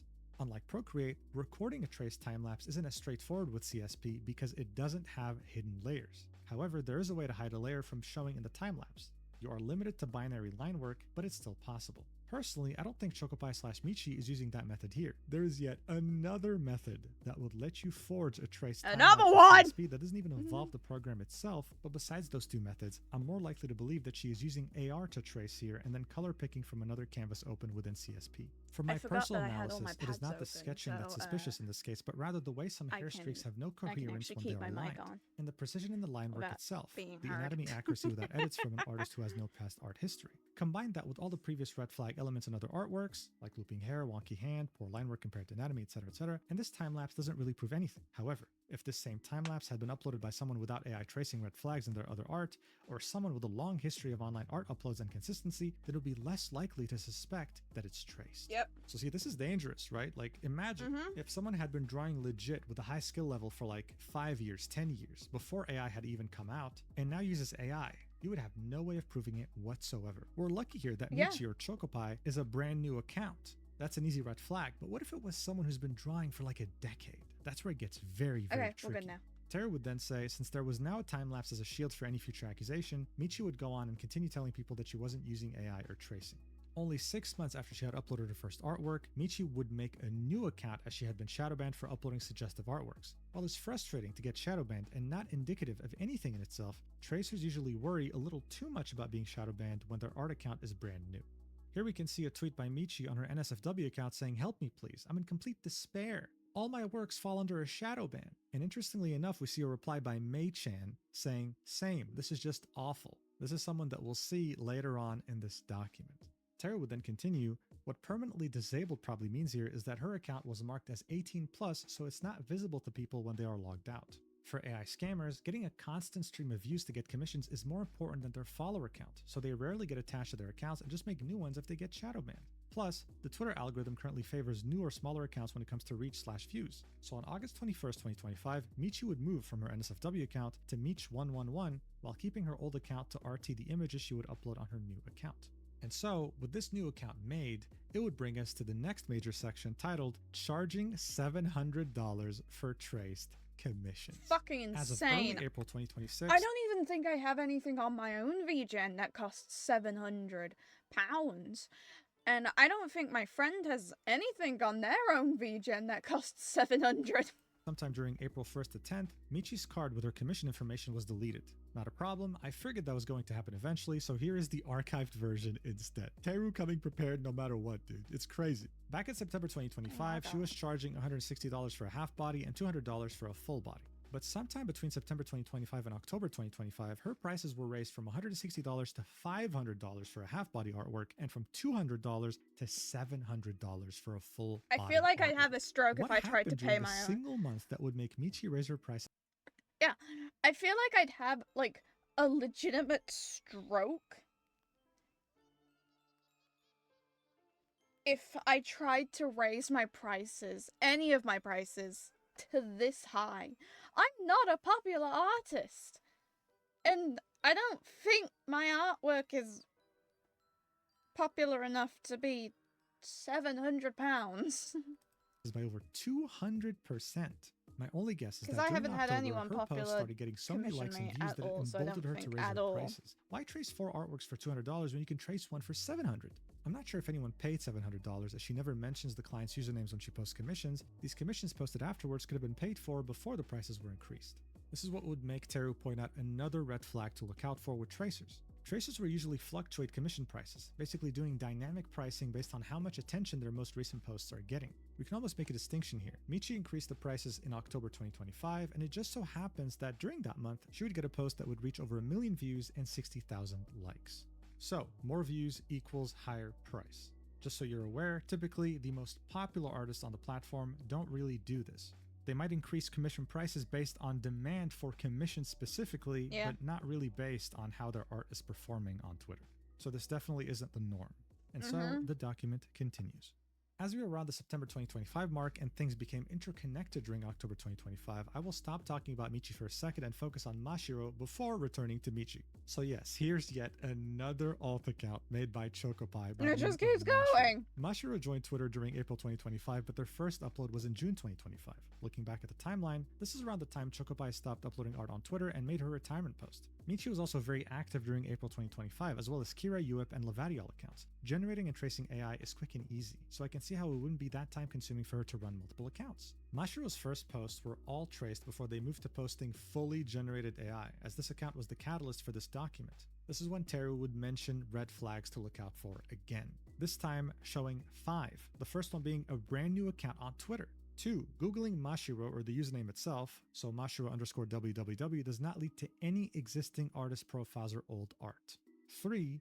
This is someone who knows art very, very well, but has no history online, right? As if they just spawned. 4. They have advanced anatomy knowledge, but their line work is sloppy and rendering skills are very basic. And then 5. The art posted only consists of characters wearing skimpy clothes, bunny outfits, swimsuits, etc. Characters are never drawn in their official outfits. And honestly, if I had to add a 6th red flag to look out for myself, I'd say every single drawing is fan art of something, whether it's a VTuber, an anime character, a game character, trying their best to take advantage of a very passionate fandom.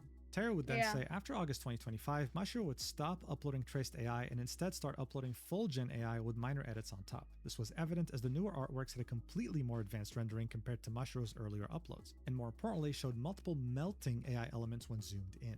Also during this period, Mashiro would start taking commissions. Full body $253, knee up $127, head $90, skeb like sketch $40. As they had begun uploading more AI instead of just traced images, it became more obvious that this was a fraud account. People noticed very quickly. But as it happens every time, Mashiro actively hid any comments mentioning AI, blocked people, and just continued to upload, never acknowledging any of the allegations. And here we can see 6 different examples, I'm sure there's more, of replies mentioning AI, getting hidden, and blocked. Because when you hide replies on Twitter, you automatically block the user too, unless you go out of your way to not do so. Let's take a look at the 2 images that got these AI comments that were hidden and blocked. So for the first image, Teru says this is the kind of image where there's absolutely no doubt that it's AI generated. And here they would provide zoomed in examples of the original drawing. I mean, my God, look at this formatting for a second. We have to appreciate this like you appreciate a pretty view off the balcony or something. Wow. Merging hair, strings, missing parts, crooked fingers, melted AI artifacts. Blocking and hiding replies is pretty effective, especially when no one else is talking about it. They would continue to farm commissions under Mashiro's persona while taking commissions on her Michi account at the same time. Chokopaii had learned that it's better just shut up and ignore people instead of trying to prove anything, or so it seemed. On September 26, 2025, artist YoClash noticed that Mashiro was taking commissions and would point out that their work was AI. YoClash's tweet below is a quote retweet of Mashiro's tweet on the left. This is the image that we just saw that had zoomed in elements where Teru was saying it's very obvious that it's AI. But just 3 days before that post, another artist on Twitter had tried to alert people about what was happening as well. While this post alerted some people, it didn't gather enough traction to get a response from Mashiro. It was only after YoClash's tweet, and I assume under the pressure, that Mashiro finally replied to people, but the red flags just piled up. You see, tracers tend to come up with ridiculous excuses. So here we see even more red flags. The first one being charging 20% of the commission price if you wanted a time-lapse recorded for the commission. So imagine an artist is charging $100 for a commission, you ask to see a time-lapse to make sure that it's real, and they tell you, oh, actually, if you want a time-lapse, instead of paying $100, you have to pay $120. That's crazy. Fucking the second weird. red flag is claiming that publishing time-lapses would be unfair for people who pay for their Patreon, because the Patreon has time-lapses. That's a really weird excuse, obviously. It doesn't make any sense. And the third red flag is, when pressure builds up, they finally decide to share a time-lapse, but within a long time frame. So see, after Mashiro got called out, someone would say, can you upload a video so that we can see the process and know that we're not being scammed by Gen AI? And Mashiro would say, I can. I'll do it within a week. You typically don't need a week if you're legit, right? It's just as simple as turning on the camera and drawing anything just to show how your workflow goes and that you're not tracing. To prep everything. So the accusations piled up. Mashiro said that they would record a time-lapse and post it only if the people saying their work was AI ended up apologizing, specifically mentioning YoClash. Knowing Chokopai's past on Telegram and seeing how she had forced people to apologize to her while making fun of them in private, this isn't surprising in the slightest. Yeah. This was the exact moment when I found out about Mashiro, which led me to Michi, Chokopaii, and her circle of Russian tracers. But before getting into that, let's continue talking about Mashiro. As I've already elaborated on the red flags at the start of the section, to me there was no doubt this was a scammer. Even if they had never uploaded Gen AI full of melting elements and nonsensical hair and just continued tracing instead, the other red flags were very evident. And while I could 100% confirm they were tracing, the time-lapse is usually what wraps it up. On September 17, 2025, one day after seeing YoClash's post, I made a post about Mashiro because I had noticed I had mutuals following their account. And just as expected, within an hour, Mashiro untagged themselves from my post and I was blocked. On September 20th, 2025, 3 days later, Mashiro would finally post the highly requested time-lapse of their work, but with comments turned off. This is a Procreate time-lapse, and you can tell by the fading effect at the start of the recording, I have to repeat this every time. Procreate has a function that lets you hide layers from the time-lapse recording, making it very easy to trace. And this is Chokopaii we're still talking about, who after trial and error found out what makes time-lapses look quote-unquote genuine. Here, there are 2 sketch drafts before she draws the actual image. Time-lapses tend to fool non-artists easily. If someone who has never seen time-lapses, art live streams, or art workflows sees the time-lapse on the right, nothing would really stand out as unusual, even when the hair looks like this in the final image. So on the right we can see the time-lapse. In it, Mashiro would initially draw a sketch, completely scrap it, and then draw another one with a completely different pose. In the final image, Teru would point out that the hair is looping. It just looks weird, something that AI would do. The document continues, and Mashiro's excuse as to why their other art has strange elements when zoomed in, they use an upscaling site for their art, and they never noticed before because the art looked quote-unquote visually pleasing. While it's true that AI upscaling will generate artifacts, this tends to happen extensively when the image being upscaled is small or blurry. I know that this is just a ridiculous lie, but for the sake of evidence, let's find out what upscaling site Mashiro is using that apparently generates these strange artifacts. And so here we can see DMs between Mashiro and someone else, where that person asked them, hey, what upscaling site do you use? And Mashiro sent airbrush.com. On the right, we can see a tweet made by Mashiro explaining that, hey, the reason why my artworks look strange when zoomed in is because of 16K image upscaling. This brings us to the next subsection titled AI upscaling. Mashiro is claiming that the melted elements in their artwork are because they upscale their art. They say they use airbrush.com's image enhancer to upscale it. So in theory, we could recreate the image on the screenshot, right? So here we see 3 different comparisons. The first one being the traced image, the second one that was upscaled by Mashiro with very weird artifacts, and the third one is real upscaled by Teru. And we can see that traced and real upscaled look similar. There's no weird artifacts, so to speak, at least not ones that are as crazy as the upscaled one in the middle that was used by Mashiro. I mean, even the pupil itself, right? Even the pupil looks weird in the one that Mashiro was using. It doesn't even look like a proper circle. Mashiro is not the only one who has tried to lie about upscaling technology, adding artifacts to their art. I recall another instance where someone painted over an AI image and claimed it was due to AI upscaling tools, and more recently, another generic AI gen account lying about their uploads being drawn by them and that the artifacts were, once more, a product of AI upscaling. After posting the time-lapse and having blocked everyone who mentioned AI, Mashiro would continue to post on their account as if nothing had happened and promoting their Patreon. Comments were turned off for a while on their newer uploads, so no one would be able to bring up AI or tracing. So here we can see 2 different examples of AI tracers saying, oh yeah, the artifacts are there because of AI upscaling, and in the middle of the page we can see the many artworks that Mashiro would continue to upload even after their time-lapse.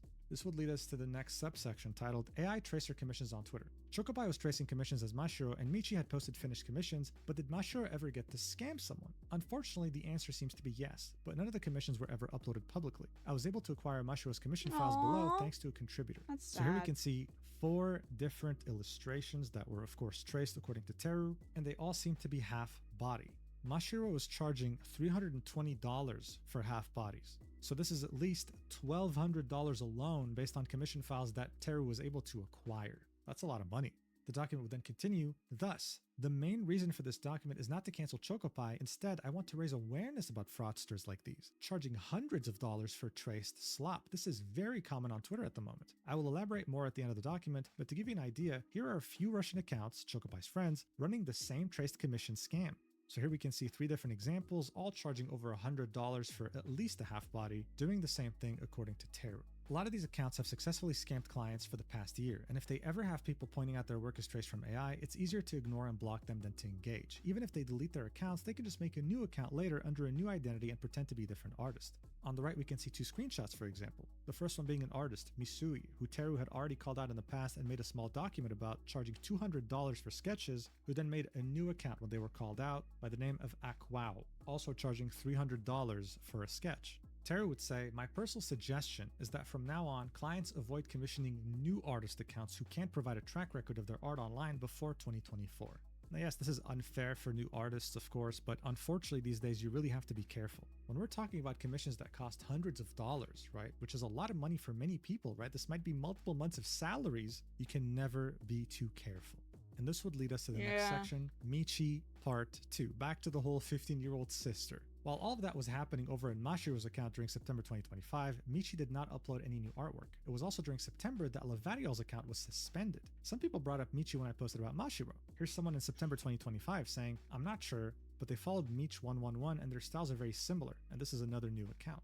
Teru would say, to be honest, I had personally seen the account before, and I had seen Chokopaii and Nyanyakui's accounts back in 2024 too. But back then, I thought it was clear that the images were traced and I figured it would be obvious for everyone else, so I just blocked them and moved on. I figured there was nothing I could do, especially because trying to argue with liars is extremely exhausting. Now I understand that these tracers thrive off people's indifference and lack of action. As long as no one says anything, they can quietly continue scamming. Besides slopperators without a single artistic bone in their body, there are now artists like Chokopaii, fully capable of drawing on their own, exploiting AI by making multiple accounts pretending to be different artists to make separate Patreon accounts. During September 2025, a few days after I had posted about Mashiro on my account, I received a DM from an acquaintance who helped with the Misui document. So as I mentioned before, this was another artist that Teru had called out and made a document about, an AI tracer. I decided to look into it. So the person that DM'd them would say, the account Mashiro that you called out is related to Michi, Mei-chan, Mich111, and Nyanyakui. I'm pretty sure they are all AI accounts that all followed and retweeted each other from early on and used the same techniques. Some are the same people, some are different. Someone was DMing me about them. Teru would say, I decided to take a look into it. While at first it appeared to be someone just running multiple AI accounts, I ended up finding about Chokopai's records of bullying, harassment, doxing, and gaslighting. The receipts I was shown, some not published in this document, were mentally taxing and discouraged me a lot from writing about this issue. Someone else that had seen my Mashiro post on Twitter spread the word around Russian Telegram, and I started receiving emails from multiple artists who were too afraid to talk about Chokopaii publicly because she had their personal information and had threatened to dox them if they spoke against her. These emails ended up confirming the findings that me and my team had gathered. Mashiro was Michi, Michi was Chokopaii, and it was very easy to deduce what other accounts were linked to her as they were all following each other on Twitter and had reposted each other multiple times on Telegram. We had all the information and screenshots, and it was just a matter of putting together a document. I ended up having to take a break due to unrelated health issues at the time. We were also waiting on some emails from other parties that had more information, and while promising at first, eventually we stopped receiving replies. These artists were afraid that they could be traced back by Chokopaii or her friends. In the end though, the info they were going to provide was related to controversial exchanges about Chokopai's past, lying and bullying, and not necessarily AI tracing. But then, on October 29th, 2025, Michi posted this on Twitter. They'd say, recently, many people on Twitter have started to hate on me and accuse me of using AI without any evidence, and it's really hurtful. So again, it would be the same playbook, right? It's hurtful, it hurts me, I work really hard on this. I can drop a PSD file and a video with layers on any of my art because I really have nothing to hide. In addition, I'm attaching a link to a Google Drive with at least a few speed paints of my work from Clip Studio app. I mean, overall, it was really the same excuses that were used on her other accounts, right? But this would be when they'd also mention that whole DM that they made to Enhaze, saying that they had messaged them and they didn't reply and then blocked them, right? This is when that happened in October 2025. Teru would say, I usually don't engage with tracers directly. Apologists will often side with the tracer, and NPC accounts will deflect by claiming that you are witch hunting regardless of how much evidence you present. But combined with my health situation at the time, a mix of stress, and multiple people emailing me about Chokopaii and asking for help, this post felt like the last straw that broke the camel's back, and I felt the uncontrollable urge to reply to Michi. This is when the following exchange happened, and so this would be the tweet that was made in October 2025, where Teru would quote tweet them, saying, showing layers means nothing when you are tracing AI. Posting a time-lapse is better proof. Except you had tried that with your previous account, Chokopaii Art, and people didn't buy it back then either. In the document, Teru would say, you don't want to tip off tracers because they will immediately start deleting evidence. But at this point, we had all the screenshots we needed. It was only a matter of organizing them in a doc and archived all the sites, so Chokopaii deleting stuff wasn't an issue at all. And so this would lead us to the next subsection titled Real-Time Drawing with Magma. Michi had no idea about all the information we had, so I followed along and invited her to draw together on a Magma board. Magma is a website where you can draw in real time with other people. Unskilled tracers will absolutely never accept to participate in something like this. Yes, it is possible to cheat in Magma the same way you could cheat with a time-lapse, but there are always workarounds and ways to know if the person is tracing. That's why most tracers will panic or become defensive when you bring up drawing together in real time. Teru here would give us multiple examples, 4 actually, with one being from Asami, right? Every one of them getting defensive when asked to draw live, saying things like, oh, I don't want to, this is all drama farming, I've already provided proof, the usual. Teru would say, but this is Chokopaii we're talking about. Someone who always seems to be one step ahead from people that point out she's using AI. By tracing with AR and learning how to make her time-lapses appear very legit. Unfortunately for Chokopaii though, I've seen way more convincing tracer time-lapses before. I had invited Michi and her sister Chokopaii, while fully aware that Michi as Chokopaii had done Magma sessions before. She did not know I had this information. Ooh, Michi evil. would use her best friend Nyanyakwi, so Maria, as a replacement for Chokopaii. Evil, I love it. That's because Michi and Chokopaii are the same person. Maria's trace style is very similar to Chokopaii after all. If it wasn't Maria, it would be another one of her tracer friends acting as Chokopaii. And finally, Michi was going to use AR or a similar technique to trace in Magma. So this was our DM exchange. Michi never replied back. So here we can see Teru DMing Michi saying, I'm free any day. I'm only doing this on the condition that you and Chokopaii will be present and that you will share your full screen capture. This is when Michi would say, excuse me, what do you mean by sharing a full screen? How do I do that? Like a video call? I don't know. Are we drawing just a sketch or a full render of the work? And who will we need to draw? Teru would say, a call showing your screen with a program like Discord, Google Meet, or TeamViewer, but it needs to capture your whole screen, not just the Magma website tab. Let me know the date and time. I'll be awake for it. Almost 2 weeks later, on November 11th, 2025, Teru would say, still waiting for a reply, and they would never get it. They'd get ghosted. I was expecting the Magma session to happen as Chokopaii had hosted multiple Magma sessions in the past after all, to prove she wasn't tracing while cheating in the Magma board anyway. Here we can see proof of that in her main Chokopaii Telegram group. I won't be disclosing the methodologies and tools that you can use to know when someone is tracing in Magma.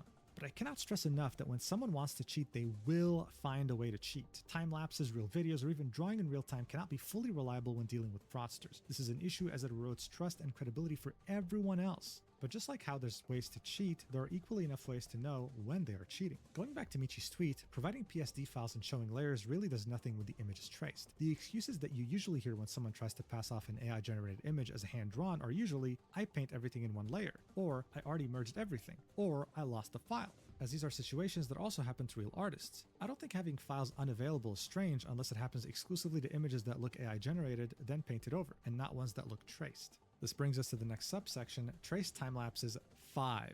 Now let's take a look at the time-lapses Michi had uploaded to the Google Drive folder. So here we can see 3 different time-lapses, 2 in Clip Studio and 1 in Procreate. These are sped up GIFs. Teru would say, different face structure, anatomy proportions, and line weight within only a few months. Essentially, these 3 look like they could have been drawn by 3 different artists. So more of the same of what we already saw. However, this leads us to something that was already mentioned, the fact that all these files were uploaded by Nympha Tian on Google Drive. This is Chokopai's original art handle. While the Google Drive link that Michi provided had this name, there's another way to link these accounts. If you use the Wayback Machine to access Chokopai's old card, you can see that the Pixiv button on the bottom right leads to Levadiol.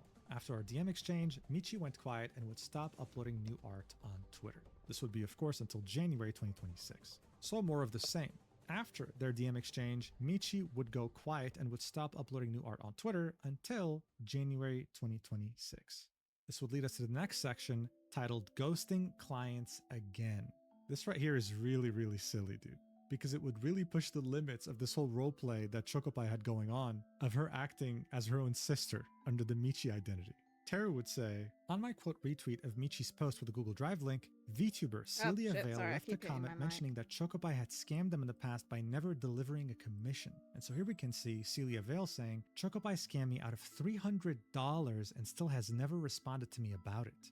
It seems that Celia had tried to contact Chokopaii multiple times in the past to no avail. From my QRT, they learned about Michi supposedly being Chokopaii, so this led to the following exchange. So here we can see Celia replying to Michi saying, please return my $300. It is shameful that your sister, or you, ran away with my money like that. Are you not ashamed to be a scammer or to be related to a scammer? You can't say that you look up to your sister while also saying you have nothing to do with her. Refund my $300. I can even ask someone from Russia to accept the money if you don't have PayPal. To which Michi's account would reply with, oh, I'm so sorry about that. She told me she'd contacted you, with a crying emoji. To which Celia would say, she didn't until today, and I did message your other account about how she still hadn't responded in September. And so next up in the document, we see multiple images of the DM exchanges that had initially put that VTuber in touch with Chokopaii. At first, Chokopaii was responsive when they were talking about the price and how much it would cost and which PayPal email to send it to. And of course, Chokopaii would say, hey, send it to this PayPal account, but also it's very important to make sure that this transfer is for friends and family, not for a merchant. This is because when you send money to someone on PayPal as friends and family, you withdraw your right of refund. This is something you should never do when you're buying a service from someone. But the VTuber Celia fell for it because, well, they trusted Chokopaii. They were following their instructions. This would be on January 2025, and Chokopaii would then say after the payment had arrived that they would have all of February free just for this commission. However, at the end of January and beginning of February, Celia would send a total of 3 different follow-up messages. And Chokopaii would reply on February 11th, saying, hey, I saw that message, sorry, I've just posted a proof video to get people off my back, I'll get to your work soon. Celia would then again make 3 follow-up messages, and we would find ourselves in March. More specifically, March 4th. Chokopaii would finally reply saying, I'm sorry, I'll send you a sketch tomorrow. 10 days would pass by, and Chokopaii would say, hello, I'm sorry I've had problems in my life. I'm just starting to get in touch. Please wait for updates during this month or early next. On March 18th, they would send a very simple sketch, right? Barely any details, just an outfit mostly. After the sketch, a month would pass, no updates, no replies to any feedback that the VTuber had given. On April 9th, she'd say, hi, it's been a long time, would it be possible to receive a refund? On April 20th, hello, please see my above message. On April 21st, Chokopaii would finally reply again saying, hello, I was in the hospital, now I'm home, sorry for missing, couldn't respond normally. To which Celia would say, hope you're feeling better, can I get a refund please? Chokopaii would say, I'm sorry, but can you wait 2 days? I'll draw everything. I didn't think it would take so long, and then would proceed to ghost Celia. She'd still try to get in touch with her, right, up until May, and then would realize, oh yeah, she's not getting a single response. After this whole interaction with Michi, right, her sister, would happen on Twitter, Chokopaii would add Celia on Discord. But after adding her, she again would ghost her and wouldn't respond. So essentially a 6-month nightmare with $300 missing. Again, not a small amount of money. Teru would say, Chokopaii mentioned that she was at the hospital during April, and that's why she had not replied to Celia's DMs dating back to March 18th. But during that time, Chokopaii was actively posting on Michi's account. And here we can see there was a new drawing almost every few days. 15 in April alone. After hearing that Michi was Chokopai's sister, Celia decided to reach out to her to see if she could get in contact with Chokopaii. At this point, she didn't know Michi was Chokopaii. So after Michi had given Celia Chokopai's Discord, she would ghost her, and we can also see how in DMs with Chokopaii on Discord, Celia would be ghosted too, up until September 2025. So this lasted almost 9 months. At this point, Celia was getting desperate. This was around the same time that Michi, on October 29th, 2025, had made her pity post saying, recently many people on Twitter have started to hate on me and accuse me of using AI without any evidence. It's really hurtful. So Celia would quote tweet that, saying, please ask your sister to return my $300. She used the PayPal email blank. Does anyone else recognize it? So here Teru would say, while pointing to this image with an arrow in the document, again, I cannot get over the formatting, Celia's quote retweet of Michi's October 29th post started getting a lot of attention, and someone reached out with information about the PayPal email she had sent money to. As PayPal is banned in Russia, artists often have to use middleman services to receive payments. The email didn't belong to Chokopaii, but a middleman on Telegram. Celia decided to contact them. It's not the middleman's job to make sure every commission is delivered, as they are only facilitating a service for the payment. Celia decided to reach out to the intermediary on Telegram, as this was probably the only way she could still get her money back. The middleman provided Celia with Chokopai's Telegram account so she could get in contact with her, and at long last, Celia got a response from Chokopaii. So here, Chokopaii was very responsive. She'd say, listen, I'm going to get you your money on November 4th. Just please remove the post where you can see the PayPal email, as it's not mine but the intermediaries, and you'll be compromising other artists. I will return the money to you. And lo and behold, she'd actually end up sending it way earlier than November 4th, saying, I managed to send the money ahead of schedule and I returned your money. Please delete the message where PayPal is visible and as soon as possible, as the middleman is not at fault. And if you can, please delete your messages where you wrote to my sister Michi. So now that her way of making money was threatened, now that the email was out and about, she finally stopped ghosting Celia. And after almost a year of having $300 held hostage, she got that back. Teru would say, a year and you finally gave a fuck. Celia finally... A year. And you finally gave a fuck only when your money and PayPal were threatened. Jackass. They got her money back, but as of me writing this, the other client who got ghosted has not been able to get their money back. The refund was done ahead of time, not because Chokopaii was kind enough to expedite it, but rather because the middleman made an agreement with her and would be paid late instead. So in the end, it was the middleman's money that was used to refund Celia. And here we can see the middleman himself admitting this in DMs with Celia on Telegram. Despite all that happened, Chokopaii never really apologized to Celia, and instead, a week later on November 9th, 2025, she decided to post the commission sketch she had sent to Celia back in March 2025 on her private Telegram with the following caption, which translates to, as shitty as always, bro. After Michi's post and seeing how more people were becoming aware of her schemes, Chokopaii decided to abandon Michi and make another Twitter account instead. Although Chokopaii was supposedly retired and inactive while she was operating as Michi and Mashiro, she was secretly posting AI adoptables on Fur Affinity as Chokopaii around this time. So look, if you don't know what Fur Affinity is, I'm envious of you. If you do, God bless you. Point is, she had directed her efforts towards furries because I'm sure she understands that they have a lot of money to spend on things like adoptables and art. She'd be posting this rat, I guess, on October 15th, 2025. What the fuck even is using that? the Chokopaii account on Fur Affinity. This was her getting ready to make a full comeback because the next section is titled Chokopaii Returning from Retirement. Chokopai's new account, Chokopaii with 2 zeros, was created during October 2025, probably after Michi's October 29th tweet, but wouldn't become active until December 2025. On December 1st, she deleted her retirement post from Telegram. Just like when she made a new account for Michi, Chokopaii said her new account was made because her old one was blocked. So in other words, shadow banned because of NSFW drawings, right? A very handy excuse. The document would continue, my first and last interaction with Chokopaii was during October, under her disguise as Michi, when I was planning to draw in Magma with her. To no one's surprise, when I found out about her new account during December, I was already blocked. Turns out I wasn't the only person that was blocked in her new account. Multiple artists who had commented on Michi's tweet and people who had called her out before were also blocked in this new account. So she pretty much just pre-ordered their blocking. she was ready. This time around, I think Chokopaii finally realized that everyone's seen through all her tricks and lies, and ignoring people is way more effective. So instead she hides comments mentioning AI and blocks the accounts that sent the message. And on top of that, when an image is being quote retweeted, she can't hide comments, so she blocks the accounts and turns off comments in the artwork that is being quote retweeted. Take, for example, the first artwork she posted in this account, which also happens to be plagiarized, this time from the artist Seven Hayes, using the same technique, right? Going through image to image, same pose, same character, same outfit, but different art style. Comments were turned off under that artwork as another Russian artist, Kabacha, made a post warning people about Chokopai's new account. Kabacha is one of the multiple Russian artists that have been aware of Chokopai's schemes for a long time. As such, Chokopaii has made fun of her on multiple occasions in the past. More recently, this includes mocking Kabacha by making edits with her IRL face. This would of course be done on I'm Chokopai's Telegram sorry? account. After turning off comments, Chokopaii went quiet in her new account and wouldn't post again until 2 weeks later. On December 22nd, 2025, once again, this new artwork was plagiarized from another Russian artist, Ringekko-tan. Her artwork had only been posted a few days before Chokopaii. So here we can see on the left the original on December 19th, and on the right we can see Chokopai's on December 22nd. So yeah, you know how this works by now, right? Image to image, different art style, same pose, same character, same outfit. According to Chokopaii, who posted this on her private Telegram account 1 hour after Ringekko's post on Twitter, this was going to be a coincidence. So here you can see Chokopaii saying, I was so excited I thought I'd post some art today, then I saw Ringekko's art and I don't get why it looks so similar. Even though this is the first time I've ever seen it. Are we living in the Matrix? I can already feel them dragging me into another plagiarism scandal, but fuck that. Then she would say, fuck, Ringekko blocked me too. But months before, in March 2025, Chokopaii was blocked by Ringekko on her other account. And she had actually complained about it, or at least made fun of it on her Telegram. So to Teru, this wasn't a coincidence, right? This was like a vendetta. If you block Chokopaii, she would take revenge later on you by plagiarizing your work. Yeah. The document would then continue. Unlike her previous account, she has now moved on from Hololive/VTuber fan art to gacha games. It makes sense. As the VTuber space is filled with artists, they are more likely to point out that she's tracing AI.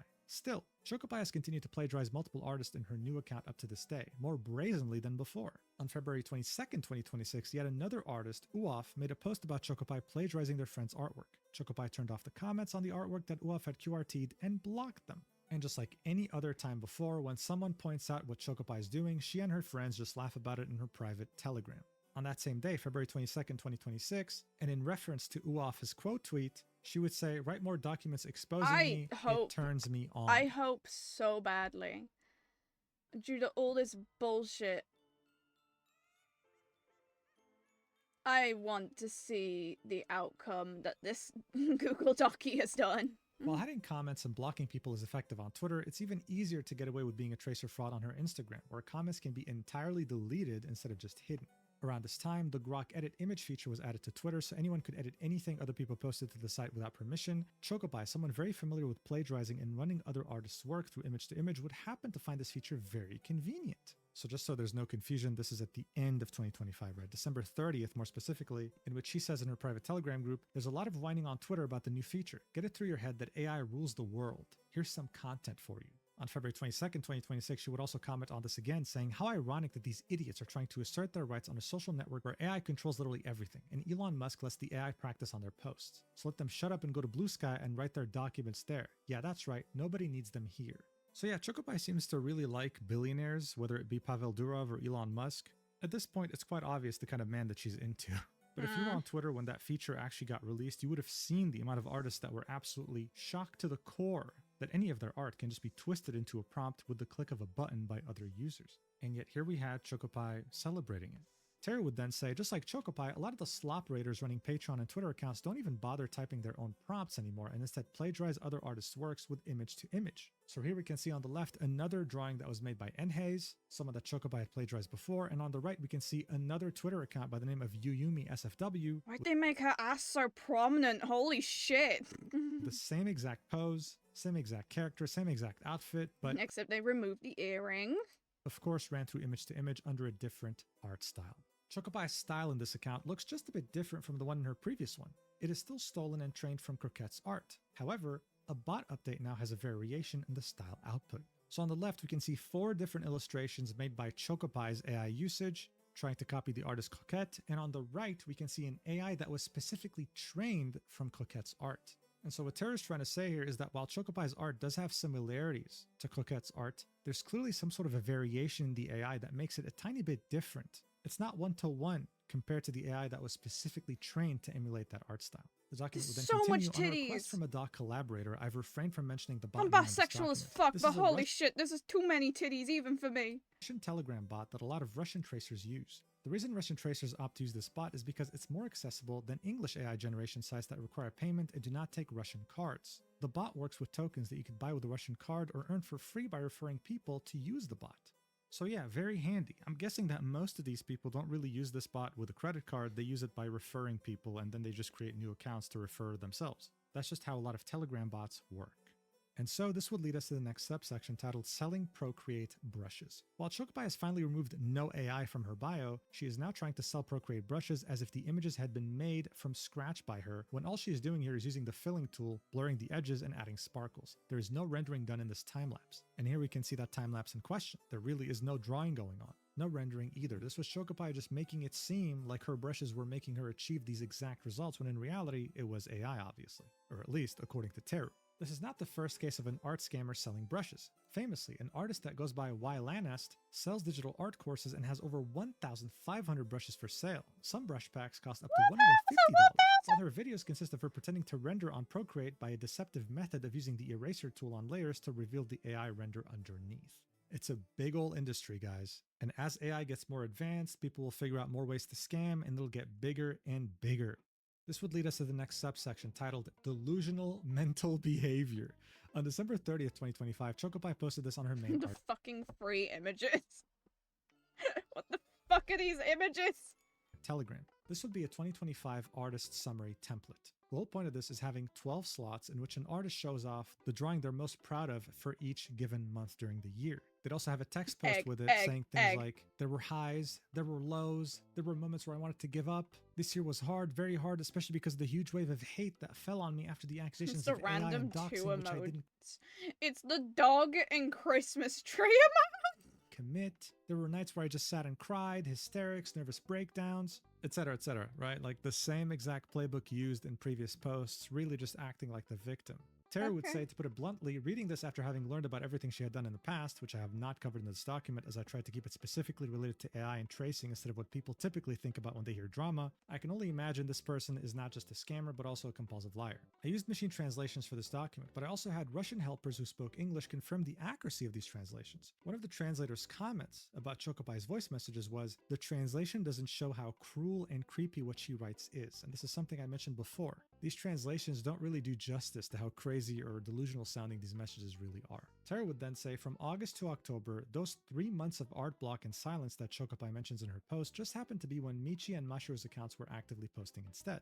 That's because in her 2025 summary, August, September, and October would be missing art. This is because, no doubt, she was focusing on Michi and Mashiro's accounts. This is what Teru is implying here. Teru would continue, as I had mentioned earlier, Chokopaii still ridicules the artist she had doxed before, while claiming that she never doxed her like in the message above, despite the artist not being active on social media anymore. These posts from Chokopai's shitpost telegram, right, the private telegram from February 2026, are making fun of said artist who is currently pregnant. We can see her saying here, I don't give a shit about this person, even if she has a miscarriage, because she's still that fucking bitch who loves to whine about how bad she has it. Even if they cut her up into 10 pieces, I wouldn't give a shit. She's just a fucking piece of shit. The next day, on February 15th, 2026, she would also make another post saying, guys, I'm pregnant. Please don't post about me on outside, or I'll definitely have a miscarriage, crying emoji. So here again, she's making fun of this person. And when she says outside, she's referring to a Russian Telegram group in which they expose fraudsters like Chokopaii. But this wouldn't be it, of course. She really wouldn't let this poor pregnant lady just live her life. She'd bring her up. How many years has it been at this point? Since she's just held a grudge of this person saying that they trace AI. Because what the fuck?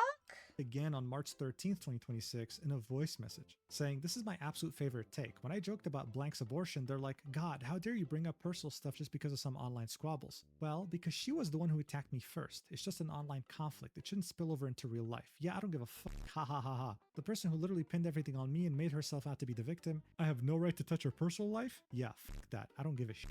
Teru would say, you would think that from these posts, we're talking about an entirely separate situation or a long-time feud. Yet all this toxicity is merely because someone simply told people that Chokopaii was tracing AI. And so this would lead us to the next subsection titled keeps going. Fake Improvement. On March 22nd, 2026, Chokopaii posted a before and after comparison of her art improvement. The 2014 art is part of Chokopai's improvement meme I had shown earlier in the document, but it's attributed to 2015 in here, not 2014. Alright, so there are 2 images here, right? The first image is something that Chokopaii had posted back in 2024, showing art from 2015-2024 with this coincidental 2023 art block, right? I had already shown this. But when it comes to this subsection, Teru was referencing a tweet that was made in 2026 on the new Chokopaii account. Here we can see the image that was used in 2015 on the previous template again, but this time Chokopaii would claim that it's from 2014, comparing it to an AI trace she made in 2026. Teru would say, this proved that the template image was real, as it had been deleted from Chokopai's account and there were no online sources for the picture. This is referring to the one that was made in 2024 with that little art block in 2023. Beginning with 2019, we can find that art attributed to a Commission's portfolio account called Vanu and posted on May 18, 2019. The other artworks and auctions uploaded have the Nymphia Tian watermark or linked to her Fur Affinity account. So this is yet another identity. The 2020 image is accurate as it dates back to February 6, 2020. This is also a Commission's site portfolio account for Nymphia Tian. However, I want to point out that the 2021 art is actually from April 2020 as it had been posted on Nymphia Tian's VK account. So VK it just is keeps like Russian going. Facebook. Tracing AI will not improve your art skills. As a reminder, Asami was exclusively tracing AI for 3 years, and when the time came to maybe finally draw something without the aid of tracing, she was still unable to draw anything by herself and still had to trace an AI image. So this section here was to show that obviously this was fake improvement, but that before incorporating AI into her workflow, Chokopaii was slowly but surely improving. There was an art style there. Now she uses AI, and this AI is not going to improve her real skills. It's just not going to happen. When you do that, you're essentially giving up on this hobby. You don't want to improve anymore. So look, I'm sure this was already one hell of a roller coaster when it came to Chokopaii, all these different accounts, her role-playing as her 15-year-old sister, charging egregious amounts of money for AI-traced commissions, ghosting clients, making fun of a pregnant lady, doxing anyone who speaks against her if she can. But as crazy as this all is, she also happened to have a sidekick, Nyan Yakwi, otherwise known as Maria, which leads us to the next section. Nyan Yakwi, Chokopai's best friend. Nyan Yakwi, who also goes by Tun618 or Maria, is one of Chokopai's closest friends who translated Chokopai's reply to Diariku to make Chokopaii appear as a victim. Maria seems to have an unwavering loyalty to Chokopaii and is one of the main Russian tracers that interacts with her on Twitter. Her other friends seem to keep their distance on Twitter, probably because Chokopaii is always being called out for tracing while they're doing the same, and only interact on Telegram. Both of them really like Chandiyu's style, so they even have one of Chandiyu's drawings as matching avatars on Telegram. But get this, okay? Chokopaii gifted Maria an iPad with the money she scammed from clients on Twitter back in 2025. The artist with no integrity that saw how much money Chokopaii was making by scamming people on Twitter decided to follow her lead. As an example, Maria listed that her prices started at $10 on her Blue Sky, which is now deleted, but updated them to $300 after she started tracing AI. So on the right, we can see the Telegram post made by Maria saying, guys, I'm an iPad kid now, with an iPad and a pencil. And then the next post would be, Choco bought this for me, don't judge me, I'm a kept woman. So joking around that she was already taken by Chokopaii. But even before getting her iPad, Maria was already looking into ways to hide tracing. And here we can see 2 posts made by her. The first one being on February 2025 saying, hey guys, does anyone know if you can hide layers in Clip Studio? I just want to use AI to trace, please help. The second one was made on the 2nd of May 2025. One look is enough for me to close the channel, and when someone accuses me of AI, all it takes is a smirk from me and that person ends up apologizing. Like Chokopaii, Maria has 2 Telegram channels, one for art and one for shitposting. Maria was always aware that Chokopaii was Michi, Mashiro, Laverial, etc. She had retweeted Michi's October post, but quietly removed the retweet after I had replied to it to avoid becoming involved. She would follow the same pattern of behavior as Chokopaii. She'd very clearly say, no AI in her bio, and when someone would confront her in replies saying, wow, so everybody's tracing AI these days, she'd say, this is very offensive. I have a speed paint for this art, as I do for all my art. Or another reply where she says, darling, I'm not trying to prove anything to you personally. If you could find my Telegram channel, you can find my drawings starting from 2021. Teru would point out that both of these comments defending herself are no longer findable on Twitter. They've been deleted. And so, just in case it didn't get through your head, Teru would yet again list red flags that you should look out for when you encounter an account like Nyan Yakwi. Joining Twitter recently, posting high-skill hololive fan art, right, so a fandom with a strong fan base that just so happens to have curvy anatomy. Another red flag is great anatomy, but of course, some weird things happening, like 6 fingers, wonky hands, looping hair, and of course, having no digital footprint. The idea that this highly skilled artist just ears that look like they have the ear canal from some kind of horror manga. spawned one day, right, and started posting. In this case, though, Teru the detective managed to find old art of Maria under a different username, Oh my God. Mary Meow. I think the difference here speaks for itself. I'm literally not going to say anything, man. I mean, holy shit. Maria's old art, compared to the art that she posts today, is not even in another world or galaxy. It's in another universe. We see 3 different examples here: November 2023, January 2024, and March 2024. These are the drawings you'd expect someone who is just starting to draw to post. Someone who is an amateur, someone who's barely started to learn how to draw. And yet by 2025, this is the kind of art you expect from someone who's been drawing for over 10 years extremely passionately and regularly. This to many was no doubt damning evidence, but there was even more. Maria was still posting original art that wasn't traced as far back as February 2025. But then all of a sudden, they had become an expert. Teru would say, pro artists aren't created in a vacuum, and generally you will be able to trace back an artist's digital art online even if it's under a different username or old social media accounts. It seems that Maria's previous Twitter was hacked, so she couldn't delete her old art to cover her tracks. Had that happened though, she has an Amino Apps profile you could look up that shows her previous art from 2023. You really can't hide anything from Teru, like you straight up can't. And just like the previous art we already saw, there's a huge skill jump, but also a completely different art style. Now, as I said, this is a pattern of behavior. Maria would also have traced time lapses posted to her account to prove that she's not using AI, just like Chokopaii. But she'd make a pretty big mistake in posting one time lapse in particular.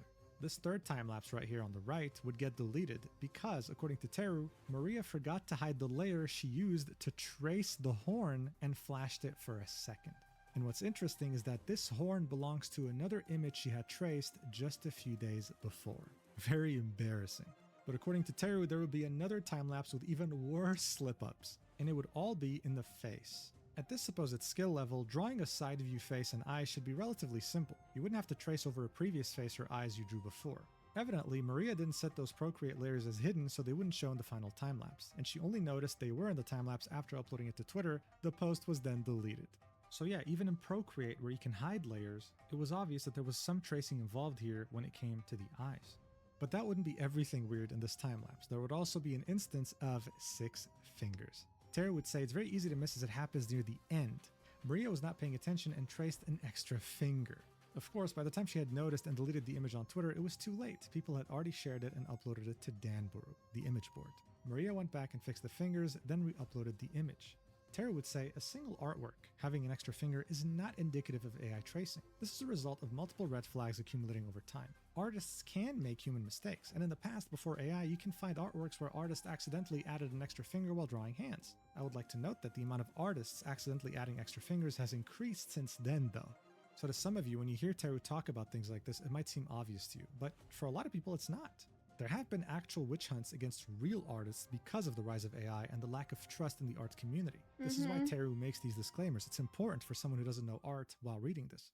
And of course, continuing with this pattern of behavior, Maria, just like Chokopaii, would post art that is very similar to Chandaiyu's style, using what seems to be a LoRa that was trained exclusively on Chandaiyu's drawings to make her own AI-generated traced illustrations that she would post on her Twitter. The resemblance is insane. And of course, seeing that Maria was probably doing this for the same reason that Chokopaii was, money, she would also charge for commissions. At the current time, Maria is taking commissions starting at $300. Her prices were $135 for a half body back in April 2025 before raising them to $300 during December 2025. We confirmed that unfortunately many people had commissioned her before finding out she was tracing. The following images are from her card portfolio. On one of these images, you'd see a missing hand. And on another image, you'd see incredible anatomy, and yet there would be looping hair, another sign of AI. But that wouldn't be all, because we wouldn't have just one person pretending to be 15-year-old in this controversy. We'd have 2. And here we go. Encouraged by Chokopaii and her multiple accounts, Maria would try to do the same strategy of making an alt persona to scam more people with traced commissions. On February 2025, this account was created, Mei-chan 200.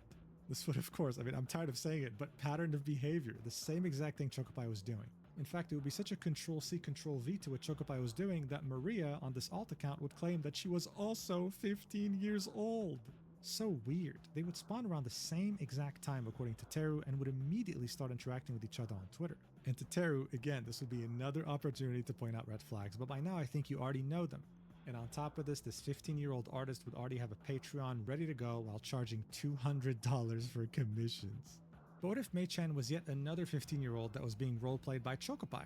This is when Teru would outline why they think this is genuinely Maria's alt. Unlike Choco, Maria didn't follow herself when she made Mei-chan 200. Instead, she followed Michi, Chokopai's other alts like Lavadiol and Kira Uep, and the rest of her Russian tracer circle. The reason I believe this is Maria and not Chokopaii is based on these observations. Number 1. When Mei-chan made her account, Chokopaii had yet to gift Maria her iPad plus Procreate. Maria was still using a regular tablet and Clip Studio. Mei-chan mentions using desktop Clip Studio Paint. Number 2. Although fluctuating a lot, the style did not seem immediately similar to images posted by Chokopaii, Michi, or Mashiro where you could make a vague connection between the faces. And number 3, the desaturated color values of the first few images Mei-chan had uploaded resembled Maria's color palette values from earlier artworks instead of Chokopai's. And here we can see 2 artworks by Mei-chan and 1 artwork by Nian Yakui. And yes, they look very similar, same color palette, same saturation, almost as if posted by the same person. And so this would lead us to the final section involving both Chokopaii and Nian Yakui, with Teru saying, as it currently stands, I don't expect either Chokopaii or Nian Yakui to apologize or stop what they are doing. If anything, Chokopaii will find it amusing that someone has dedicated so many pages to talk about her, and ultimately, all publicity is good publicity for her. Yeah. But this document was never made with the intention to get a response out of her anyway.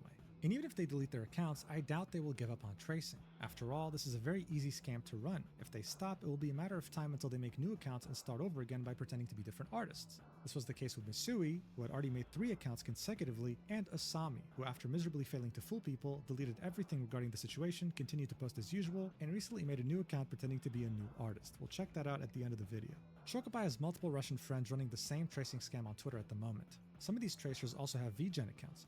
VGen staff does not have a good framework to tell when their users are tracing, so reports usually don't do anything. There was a situation recently where they finally banned a tracer, only to reinstate their account when the tracer presented a forward screen recording despite all of the overwhelming evidence pointing out that this person has always been tracing before. So if you don't know what VGen is, it's a platform where only approved artists can sell their art, and they have a strict no AI policy, so the entire platform is rooted in trust that you're buying art from real people. But unfortunately, even they can't detect when someone is tracing using AR or something, because who would go to such length to fake being an artist? So Teru would say, for this reason, I urge clients to at least look into the backgrounds of new artists they are planning to commission. Do not trust VGen to do the vetting. The people who do this deflect by calling these situations witch hunts. I don't believe that term applies to a situation where you are letting others know about fraud. I am aware, however, that there's certain people, more often non-artists, that love pointing out fingers and screaming AI towards artworks that when analyzed by a competent artist do not show signs of being AI or traced in the slightest. The kind of people that see the bucket tool not filling in the last 2 pixels in the line art intersection and somehow find that suspicious when it's simply a normal digital art occurrence. Because I don't expect Chokopaii or her friends to stop making new identities to take scam commissions, I will expand the document to include a summary of red flags I had provided through the document to spot traced AI. Did you think I was done with Chokopaii and her friends' alt accounts? I would like to present yet another account likely related to them. Now look, this alt account right here would be called ML Kamari. Again, another red flag showing up out of nowhere, amazing talent, no digital footprint, etc, etc. Teru believes that this account might belong to Chokopaii or Nian Yakui, but unlike the other instances of alt accounts, they couldn't find a very direct source to prove that this account was related to them. Instead, they would do some very impressive, detailed detective work, looking at patterns on dresses in certain drawings, analyzing the tiniest details, like known workflows used by Maria or Chokopaii, as well as even looking at the location displayed on Twitter to determine that this has to belong to either Maria or Chokopaii.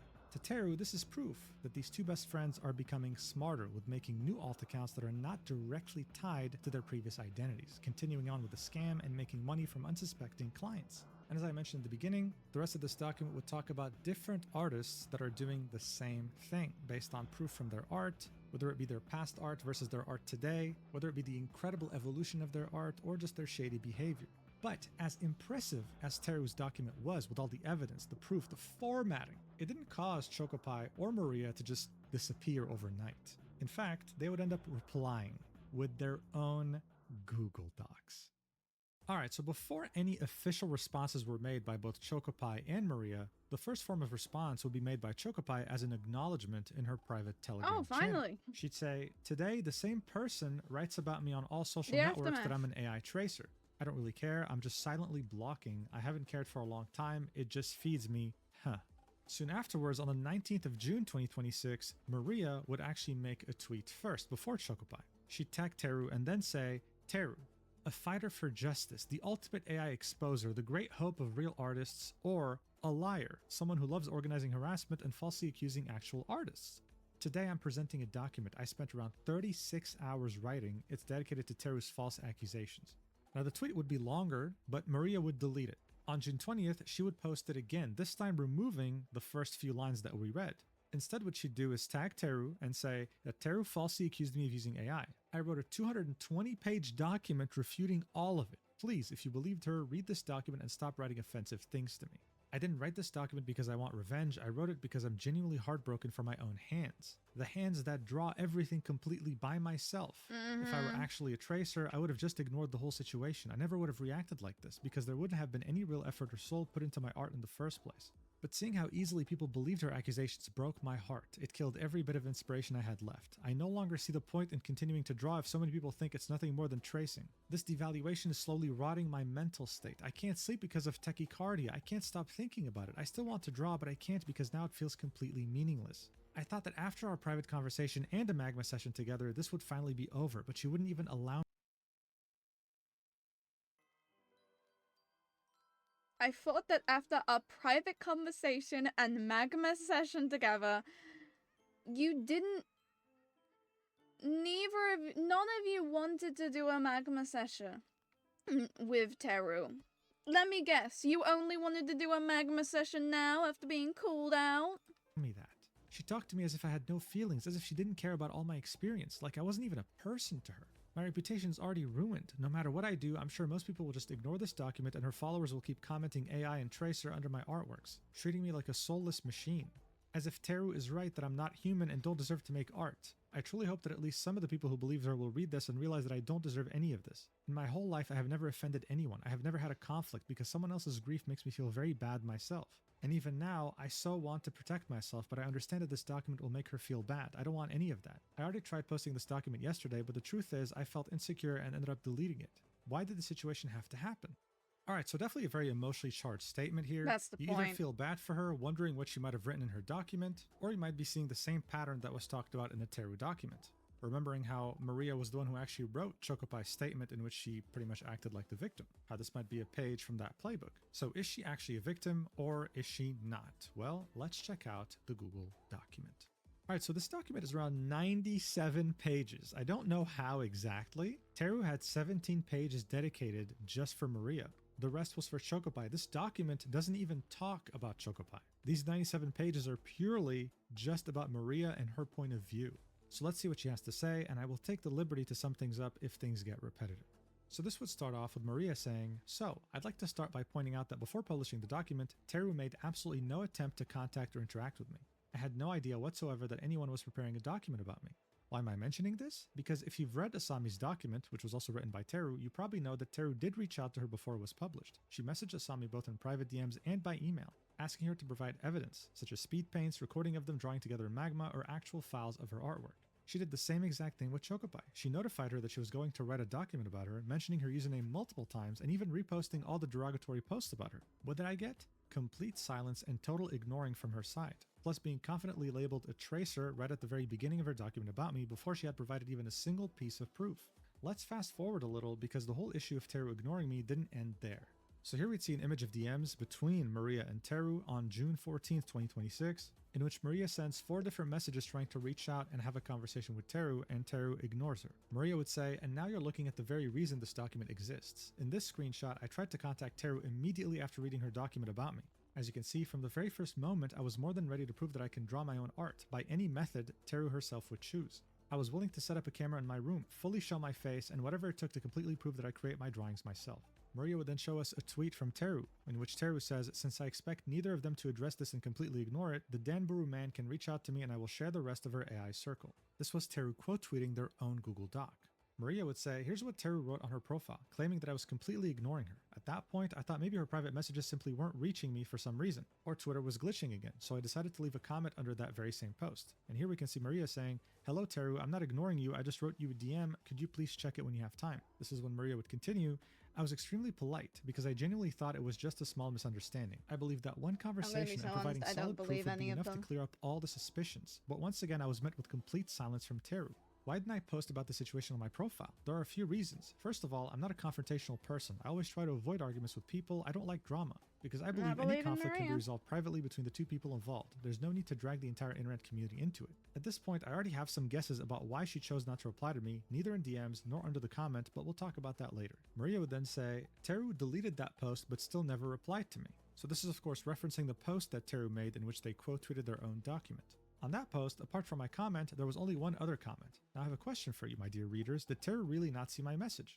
Another update later. I posted the document and tagged Teru, but then I deleted the post because I wanted to fix some inaccuracies and blur out the usernames of unrelated people in the screenshots. As a bonus, I suddenly got a reply from her in private messages. So here we can see Teru saying, "Hello Maria, your messages were under hidden DMs." To which Maria would say, hello, okay, what about magma? Teru would reply with, I hope you can understand that I don't hold any grudges or harsh feelings despite what the people you're involved with have done. I have seen other screenshots that I did not talk about or show in the Google Doc, so it's hard for me to trust you at the moment, especially knowing how involved you are with Chokopaii. I don't want this issue to go on forever, but I do believe people can learn from situations and do better. They don't have to be held back by the things they've done in the past. You have the skill to draw on your own after all. I have seen the magmas you have participated in before. To which Maria would reply with, and what are you trying to say? That being friends with someone automatically makes me an AI? So here Maria claims that Teru is lying because her account isn't shadow banned, so there's no reason for her to be in hidden DMs. She also claimed that Teru was dodging the idea of doing a magma drawing session together. According to Maria, she believes that Teru's feelings towards her are purely based on her friendship with Chokopaii. She did confront her on this with the message we just read out, in which she said, and what are you trying to say, that being friends with someone automatically makes me an AI? To which Teru would reply with, I don't think what others do define you even when you're friends. Also, in this case, we're not talking about someone who only uses AI. In fact, I assume my replies will be forwarded to her anyway, which is why I hope you can understand I can't take anything you say at face value. Maria would say, no, I'm not going to tell Chokopaii about this. I'm too lazy to translate. Anyway, why don't we do a magma session? And Teru says, I just wanted to respond since you DM'd me because I know what it feels like to be ignored. My intent was to just clarify this was not just about AI. Maria would say, to be honest, I don't quite understand what you mean by this. You don't explain anything at all. It's much more painful than being ignored than receiving accusations that don't apply to me. Do you know that my racing heart has kept me awake for 3 days? Oh, shut your bitch ass up. In any case, that was the reason I wanted to resolve your heart racing because you got your ass outed. But now I don't understand what you're trying to say. You clearly refuse to discuss the topic of magma, so you mean you won't believe me in any case? To which Teru would say, you're an artist already and have skill. It's not about how capable you are, but rather artworks that have already been drawn in the past and how you closely involved you were with Chokopaii. I hope that clears things up. So Maria would say, so do you think I'm AI or not? I don't understand anything. Teru, it seems we've come to no conclusions in the end. Tell me clearly, you won't remove my part from the Chokopaii document no matter what evidence I provide? Maria in the document would say this is the 3rd time she ignored my question about the magma session, while also admitting that I am, in fact, an artist and that I do have skill. So if you know I'm an artist, what was all this for, Teru? You deliberately chose to ruin my reputation and call me a fraud just because you're unhappy with the people I'm friends with? Very fair. There was no reply after my last question. So what do we have in the end? Teru refuses to join me in a magma session and refuses to edit the document to remove the misinformation about me. This means she sees herself as the judge and me as the defendant, but for some reason I don't even have the right to a defense. If I hadn't decided to stand up for myself, spending a massive amount of time and nerves, who would have protected me? Who would have actually looked into it? No one, and I wouldn't have received any reply in DMs if it weren't for this document. So far to Maria, this is all very unfair. She feels as though she's been mistreated, like she didn't have a chance to defend herself, and that her reputation is now ruined purely because someone decided that she was an AI user. At the same time though, from Teru's perspective, one could argue that the document was mostly about Chokopaii. This was the main person that was featured there. They might have seen Maria purely as just an extension of Chokopaii, someone who was aiding them in their scamming AI enterprise. But now that we're reading a document that was written by Maria in which she tries her best to defend herself, how does she refute everything that Teru said in their document? Well, this brings us to the next section. Maria would say, that's all for this part, let's move on to her evidence. And now let's talk about my Telegram messages, which Teru translated and used as proof that I use AI and make huge amounts of money from it. We'll go through each one separately. So the first thing we'd see here is that image that Maria had posted in which she showed off an iPad, saying, Chokopaii bought this for me, don't judge me, I'm a kept woman. Maria would claim that this was a joke, that she had used her personal savings of around 65,000 rubles, which was $600 at the time, to buy this. Chokopaii was not the one who bought this for her. They would show an image of the transaction that was done on some sort of banking app showing minus 65,000 rubles. Maria would then justify why she needed an iPad, why it made drawing easier, and would then show the first drawing that they ever drew on the iPad, saying that the reason why they're showing this here is because it'll make an appearance later in the document. She would then show 2 different Telegram messages that she had made that were featured in Teru's document. The first one being, hey guys, does anyone know if you can hide layers in Clip Studio? I just want to use AI to trace, please help. And the other one being, one look is enough for me to close the channel, and when someone accuses me of AI, all it takes is a smirk from me and that person ends up apologizing. Maria would claim that both of these messages were jokes, that even if she was tracing, she would never make it this obvious. This is why she doesn't consider this to be solid evidence of tracing. The next major part here would be about how in Teru's document, we were told that Maria was repeating Chokopai's pattern in which she acted like a victim when people pointed out that she was tracing, using 2 tweets as an example. The ones that were deleted, in which Maria says, this is very offensive, I have speed paint for this art as I do for all my art, or, darling, I'm not trying to prove anything to you personally, if you could find my Telegram channel, you can find my drawings starting from 2021. Maria would say, quote unquote, acting like a victim. First of all, where exactly am I acting like a victim? Secondly, even if I were, how am I supposed to behave when someone shows up with 0 proof and calls me AI? Should I go up to her and say, wow, thank you so much, you're right? Or maybe even apologize to her for making her think I'm an AI tracer? Teru, as an artist yourself, how do you usually react when some random person who knows nothing about you or your experience comments, wow, cool AI line art, or something like that? Do you immediately start a stream just for that one person or invite them to draw together in Magma? After all, as you yourself say, simple speed paints aren't proof. What I also found interesting are Teru's double standards.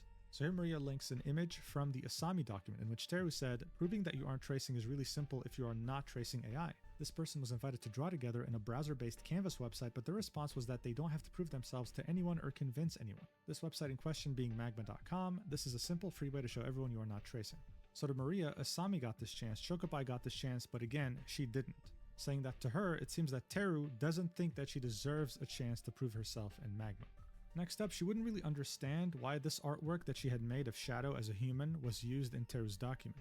She'd say, I still don't understand whether this was meant in the context of him looking ugly or that he's too beautiful, I don't know.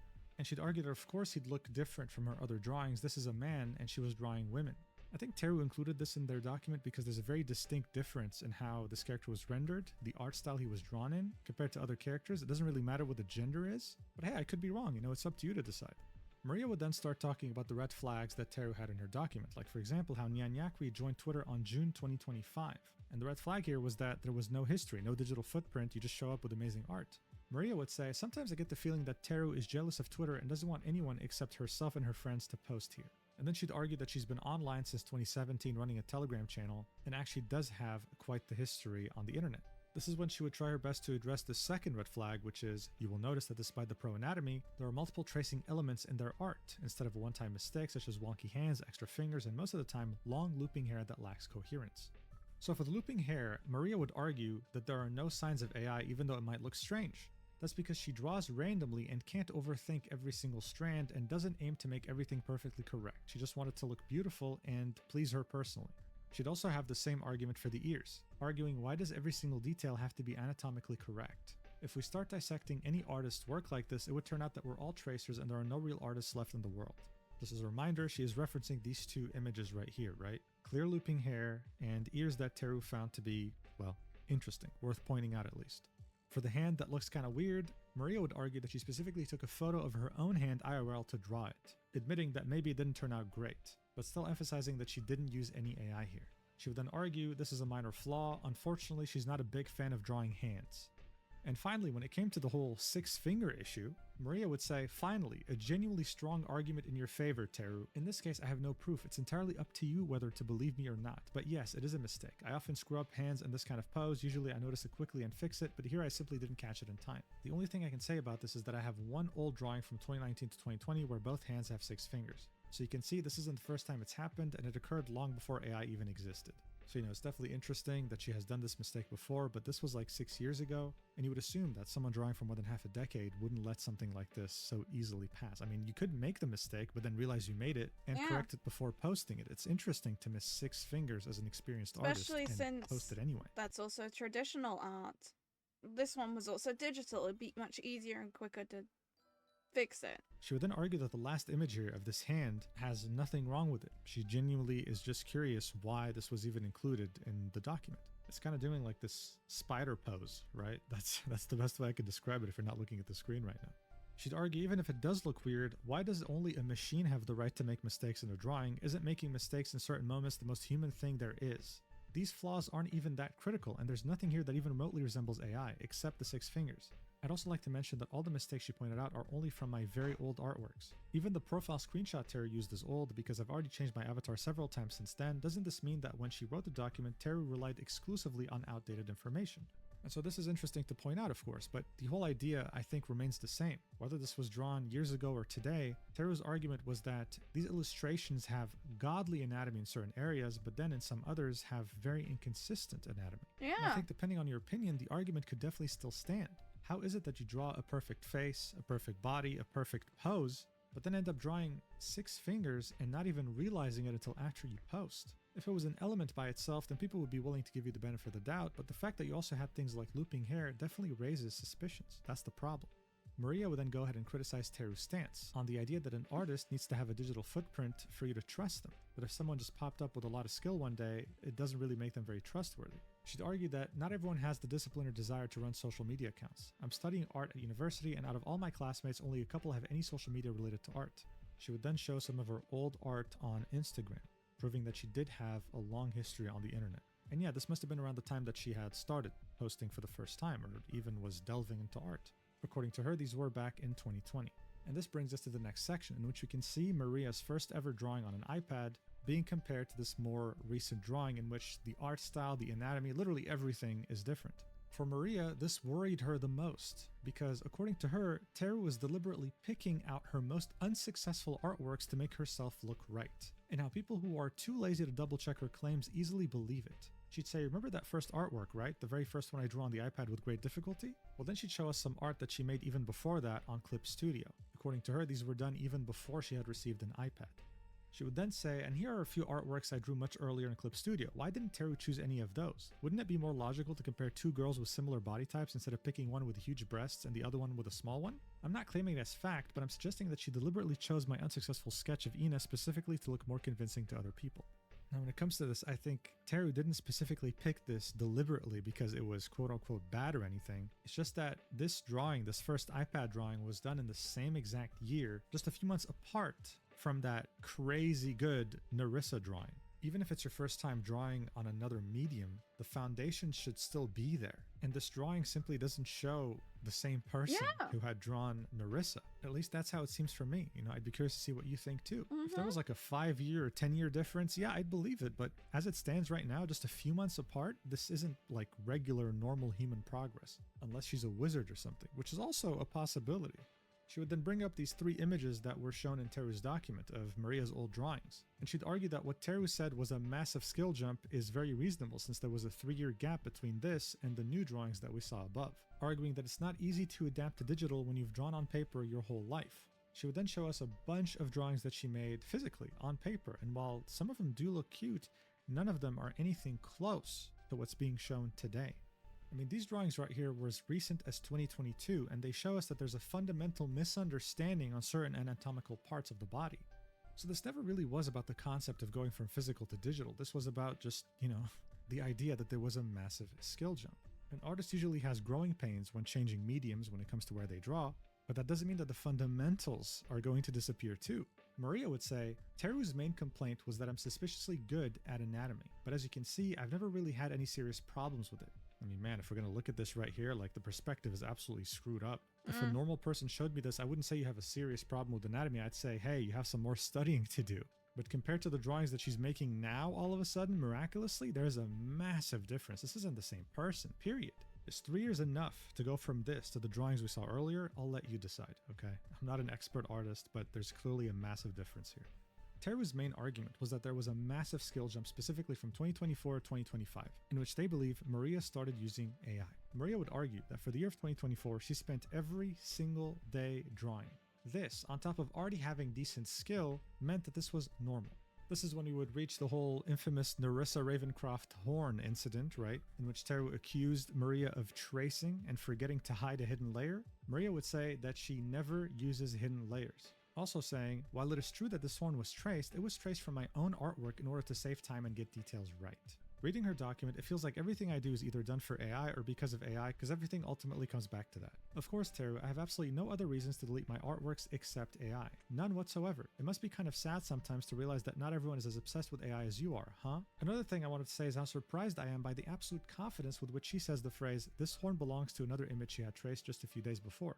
And so that's it. Here she argues that Teru was running to conclusions, that there was no proof that she had stolen it from another art piece. And that's it. She doesn't talk more about the horn. She doesn't even specify why she deleted this, right? Because remember, after the time-lapse showed that she was tracing the horn, she would immediately delete it. No mention of that. When it came to the other slip-up, however, the whole 6-finger mistake and the idea that she was tracing eyes on the character, Maria would say that Teru made an oversight here because the time-lapse wasn't deleted, saying that it was published precisely because of her 6-finger mistake, saying that she wanted to show that it was really nothing more than a silly error. Now, she wouldn't link the time-lapse, unfortunately, showing that it wasn't deleted, but whatever, right? Let's just take her word for it. She would then emphasize, yes, I really did trace the eyes from my own previous artworks. Is that illegal or something? Saying that this was totally normal, that there was nothing special or dramatic about it. She would then show 5 different time lapses and would say the first, second, and fifth ones were deleted because Twitter flagged them as 18+. Again, there's nothing to verify here. I'm sorry, I'm eating sure, my nails. Now this brings us to a very interesting part of the document where I had to do like a double take. So Maria would attach part of Teru's document in which Teru would say, "We confirmed that unfortunately many people had commissioned her before finding out she was tracing. The following images are from her card portfolio. Notice the missing hand. At this supposed anatomy skill level, it is unlikely that the arm would be placed in such a position." So here we can see two drawings, right? One with a bunny girl and one wearing a blue outfit. Maria would focus on the one with the blue outfit and would highlight the hands, saying, "The missing hand? You mean this one right here in the blue glove?" But the thing is, in Teru's document, I mean, it was very well formatted, right? You can't really mistake any image because there's literally arrows pointing towards any image that's being referenced. You could see that the arrow was pointing specifically at the bunny girl in pink. I mean, the arrow literally was pointing at the missing hand in question. And honestly, now that Maria pointed it out, yes, the hands on the blue girl also look kind of weird. But it's interesting how she completely missed the point when it came to the pink bunny girl. It is anatomically inconsistent to have her in this pose and not have any hand showing either. Missing. But it seems that Maria misunderstood the accusation. You're evading the point. She'd even add, by the way, how do you even imagine an AI generating art with this kind of detailing? But I think at this point, if any of you watching have seen AI art, you could definitely see it doing something like this. In fact, it could even do more impressive things. At this point, AI can do just about anything, which is why it's such a problem. Maria would then argue that she had spent several weeks working together with her client to achieve full accuracy to the design.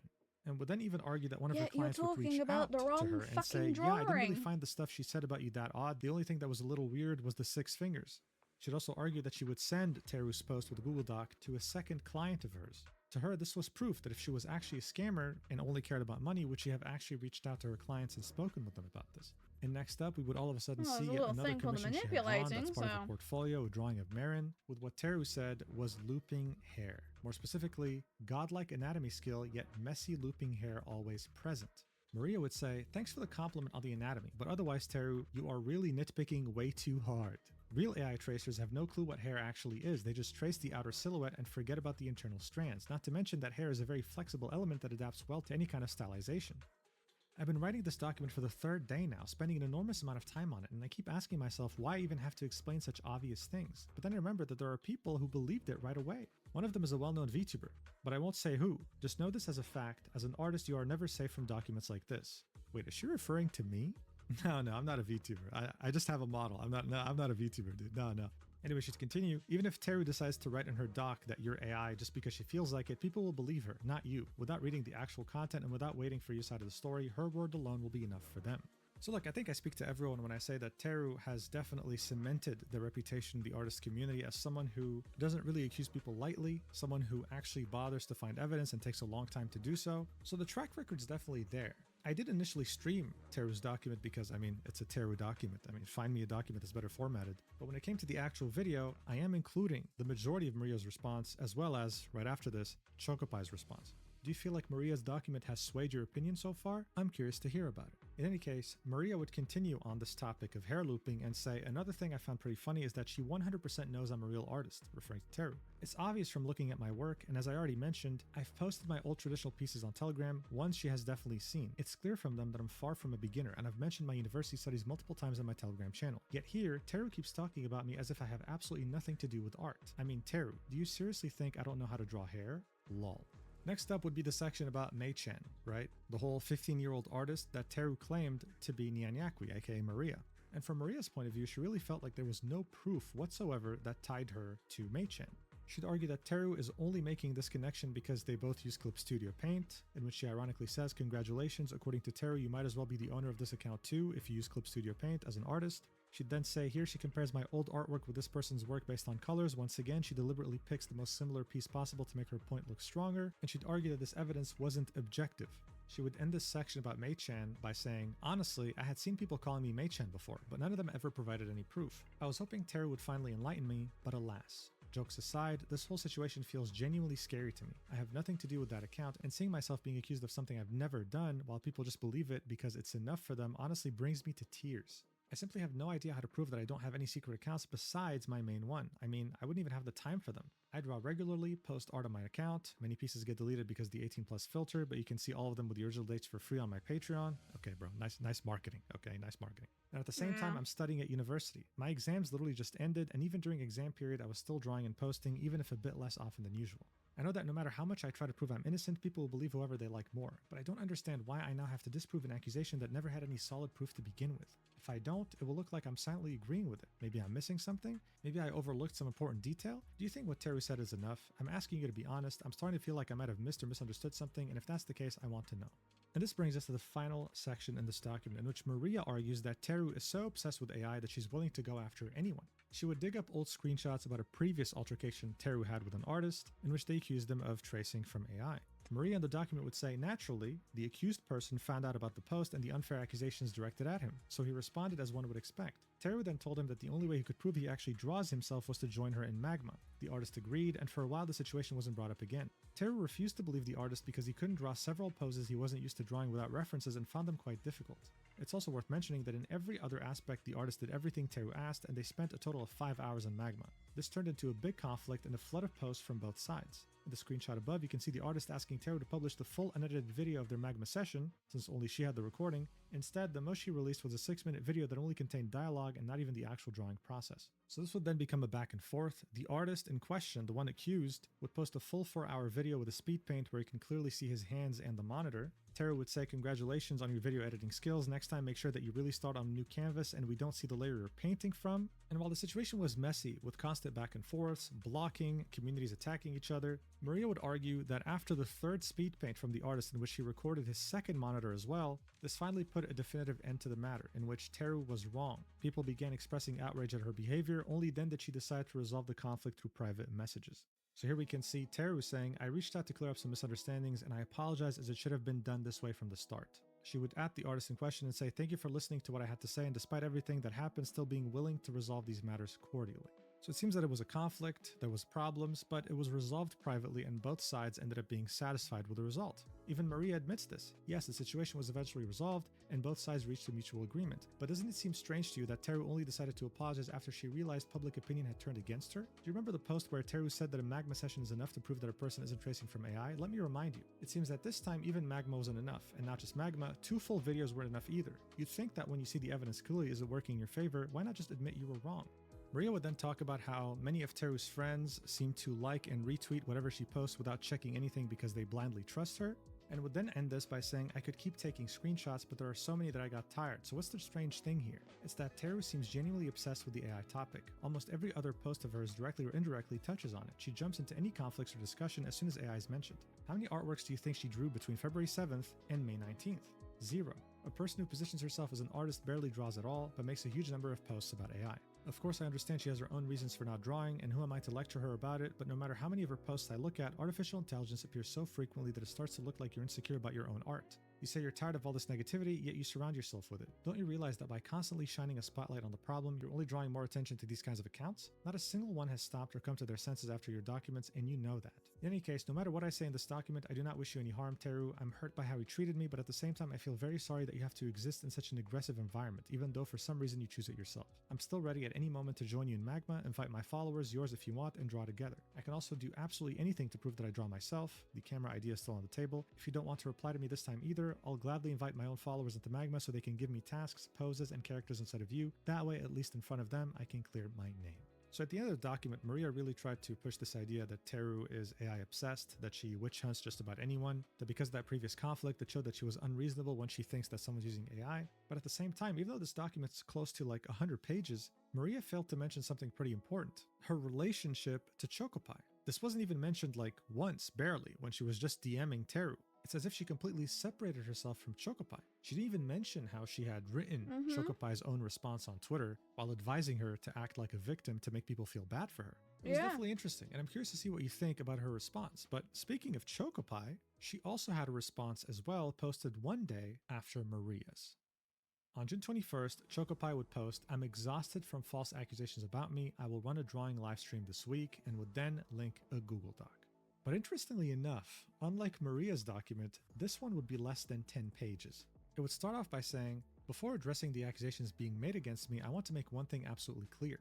I do not use AI-generated images in my artwork, nor do I trace, edit, or sell AI-generated content as my own work. My art is created by me. Like many artists, I use references, study anatomy, practice techniques, and continuously work to improve my skills. Every piece I publish reflects my own effort, experience, and artistic development. the claims that I secretly create or operate accounts dedicated to selling AI traces or AI-based artwork are false. Despite these accusations being repeated across different platforms, no credible evidence has been presented that connects me to such activities. Because misinformation has continued to spread, I feel it is necessary to address these claims directly and clarify the facts. The document would be then split into 5 different sections, starting off with AI accusations. Chokopaii would say, live drawing on magma. In 2025, I made 2 magma canvases with my Telegram followers. Unfortunately, they got vandalized, so I never did these events again. Here are the pieces I've made then, streaming every stroke on magma. And so here we'd see some art that she says she drew on magma. We saw this one in particular in Teru's document. Here are some examples of vandalism. I'm going to blur some of these words. I don't know what they mean, but there's definitely a couple penises here and there. And then it would say, hands recorded speed paint. Although Teru claims that I faked it, it is actually impossible to live record tracing in that certain video. Firstly, I use an iPhone, which doesn't have any feature that lets you green screen the AI picture to trace over it. Secondly, my hands are literally tied up. Here's the uncropped version of that video. Now, initially, she would be wearing handcuffs in the video for the first 3 seconds, but then would just remove them and put them next to Pavel Durov's image. In any case, this uncropped video doesn't really give us a perspective that shows us whether she's actually using AR tracing or not, so it can't really be used as proof for that. She would then talk about the magic Russian AI bot. Teru claims that I used this definite Telegram AI bot called Stable Waifu, using Coquette art style to generate my art. Here is the image I tried to make using the prompt it made of my artwork. I also included Coquette art style tag. Can you see the difference? I find it obvious. So on the left, we see the art that she had posted. On the right, we see the AI generated one using the Coquette tag. To her, this is definite proof that these two are very different. I wonder what you think. We would then get to the section My Art Progress. I've been making digital art for more than 6 years now, and since 2020 I posted on socials. Unfortunately, my previous Telegram channel was shot down by doxers, so I don't have a lot of my older artwork. My art technique was built for years. Here are some unevident tools I use in my artworks. Number 1, texture brushes. I love adding details that no one ever notices just to make it look perfectly polished. I use clothing textures, sparkles, glitter, skin, and more. For all of that, the Chinese Procreate brushes I bought, you may find them on Taobao or Xiaohongshu. And number 2, photo bash. I use this technique for making complex details like clothing, furniture, or accessories. That's how I make things look realistic. There would then be a subsection here called Some of My Drawing Process, and we would just see more sketches of drawings we've already seen before, in which Chokopaii tries to kind of show off the different techniques that were just mentioned, like photo bashing and different brushes. The second major section here would be called Doxing. She'd say, this is indeed a very difficult topic for me. Because of this situation, I didn't use Russian social media for a year because I was afraid. I was getting death threats every day. I was harassed, bullied, and hated despite my requests for help and justifications. So one of the examples of doxing would be this image in which we can see rest in peace with a flower and a candle under it, and right next to it we'd see an image of what Chokopaii claims to be her mother. There were also screenshots of the Telegram channel of the doxer who was paid by Anonymous to dox her. She then specified Anonymous used to post lies about me on their Telegram channel. They accused me of using AI and provided bullying to me by their audience. The situation took over a year until they deleted their Telegram channel and left quietly. They used to act like a victim every time I tried to defend myself. They accused me of their mental problems, blaming me for making it worse for them. Besides, they used to spread misinformation that I doxed them without any evidence. They didn't listen to any words of mine, any supplications, they just kept going. Because of them, my personal information got leaked. My home address, my parents' contacts, my family, and much more. I have gotten death threats, my phone was blowing for messages and calls from anonymous numbers. I couldn't sleep or walk out of my home without fear, but some people still think that it's my fault somehow. Subsequently, their lies spread into Teru's document as well. I could clearly see that it was them or their friend trying to proceed with their previous actions. So look, this is horrible for just about anyone, even if you're an AI tracer or whatever. I mean, obviously, including your family in this is definitely a step too far. Even doxing by itself is definitely too far as well. But I don't know who Anonymous is supposed to be here. All I know is just how they used the image of her mom in this. She would use the image of someone she hated that was pregnant and made fun of her and was saying, I don't care if she has a miscarriage. Is Anonymous meant to be the pregnant lady that she was making fun of constantly in her Telegram channel? I don't know. There's not enough details here to make that correlation. Point is, this is very nasty business, and regardless of whether Chokopaii was doing it to someone or someone was doing it to Chokopaii, doxing is never okay. The next section will be called Accounts. Multiple accounts aren't mine. I would like to clarify that I have no connection to the accounts that have been mentioned. The accusations are based on similarities in usernames, font choices used in signatures, and the fact that certain accounts appear to be linked to the same Google account. However, none of these points prove ownership or any involvement on my part. I mean, typically, if something is linked to the same Google account, it's definitely interesting. Anyway, she would continue. Similar usernames and fonts are very common online and cannot be used as reliable evidence that multiple accounts belong to the same person. Likewise, I have no control how other users name their accounts or present their work. Okay, but when it came to Chokopaii, Teru had some pretty solid proof. Attributing old usernames to new ones, seeing name changes on Danburu, using Web Archive to make connections. I think it was fairly solid proof to prove the connection between those different accounts like Lavadiol, Mashiro, and Chokopaii. She would then say, I do not create, operate, or manage any accounts that sell AI-generated traces or copies. My artwork is my own, and I take my work and reputation seriously. I respectfully ask that conclusions not be drawn without clear evidence. False accusations can be harmful to artists and their professional reputation. This brings us to the fourth section here, Nyanyakwi and Miyuchi. I would also like to address the claims involving my friend Nyanyakwi and my sister Miyuchi. Some people have suggested that they are involved simply because they are friends with me, or because they interact with me online. Friendship is not evidence of wrongdoing, nor does it prove that someone shares another person's actions, methods, or artistic practices. There have also been claims that Miyuchi does not exist and is merely one of my alternate accounts. This is completely false. Miyuchi is a real person and my sister. Accusing someone of being a fake account without any evidence is both unfair and harmful. At this point, many of the accusations appear to be based on assumptions, speculation, and associations rather than verifiable facts. Similar usernames, shared social circles, or personal relationships do not constitute proof that accounts are connected or controlled by the same person. I respectfully ask that people avoid spreading claims about me, my friends, or my family without clear and reliable evidence. Everyone involved deserves to be treated fairly and judged based on facts rather than rumors. And finally, this would lead us to the final section, 5, titled Conclusion and My Final Message. Finally, I would like to address not only the person who started these accusations, Teru Pancake, but also those who choose to amplify them for attention, engagement, or profit, such as Cat and Shot, What about the etc. 15-year-old Behind doing every NSFW? account is a real person. Spreading unverified accusations may seem like entertainment or content to some people, but for the person targeted, can we it can have can we serious acknowledge consequences. that? It Can we damages acknowledge reputations, that? it creates stress, harms careers, and affects real lives. For a long time, I have done my best to support fellow artists, encourage others in the community, share opportunities, and help people whenever I could. It's painful to see those efforts ignored while rumors and speculation are treated as facts. It is also painful to see these artists blocking me and texting horrible things about me after all I've done. What is happening here is not accountability. Accountability requires evidence. Repeating accusations, making assumptions, and building content around someone's alleged wrongdoing without proof only contributes to harassment and misinformation. If your goal is truly to protect artists and the art community, then fairness, honesty, and evidence should matter more than views, clicks, engagement, or financial gain. Turning someone's hardship into content may be profitable, but that does not make it right. I ask everyone involved to consider the impact of their actions, stop spreading unsupported claims, and remember that real people are affected by these accusations every day. I will continue creating art, supporting other artists, and standing by the truth, regardless of how many times these rumors are repeated. There would then be another page here that is completely empty, so I guess it was just left out by mistake, but that would be the gist of it. Chokopaii feels like there's not enough proof or evidence that connects her to the other accounts mentioned in Teru's document, and argues that the AI bot that Teru was accusing her of using just couldn't generate the same images that she was, well, drawing or generating, whatever you might believe at this point. After posting the document on Twitter, Chokopaii would post this on her story on Instagram, saying, "To everyone accusing me of using AI, I've put together a Google Doc addressing the main accusations and questions I've received. The link is attached to this story. I choose to block people who accuse me rather than argue endlessly in the comments. It's simply much better for my mental well-being. Later, I'll share a link to a Twitch stream recording showing me drawing in magma in real time. To everyone who supports me, thank you so much. And to those who still have doubts, I encourage you to look through the materials and watch the stream before making any conclusions." Now, I tried to find the Twitch stream in question or even her Twitch channel, but she doesn't even have it on her own card website. So I'm not sure where that is or if she did it already, but the point is, I couldn't find this proof of hers. However, just as Teru had predicted, this hasn't stopped her from continuing to post on her Chokopaii account, with the most recent post being on June 27th, 2026, garnering quite a bit of engagement and even advertising her Patreon in the replies. Nyanyaku would also do the same thing, posting her most recent art on June 25th, 2026, also getting great engagement. Look, overall, regardless of whether these two artists are using AI or not, if you were insane enough to watch this entire video up until this point, then you'd know it's getting very hard to tell what's real and what's not. It's getting very complex to determine who you can trust and who you can't trust. So if there's one positive thing to take from this whole thing, is that now there's a document written by Teru that is purely made to educate you on what to look for when you try and commission an artist. As I had mentioned prior, this will be in the description and the pinned comment of this video. That way you can take a look at it for yourself and hopefully not get scammed if you do decide to finally commission your first artist. So that's great news.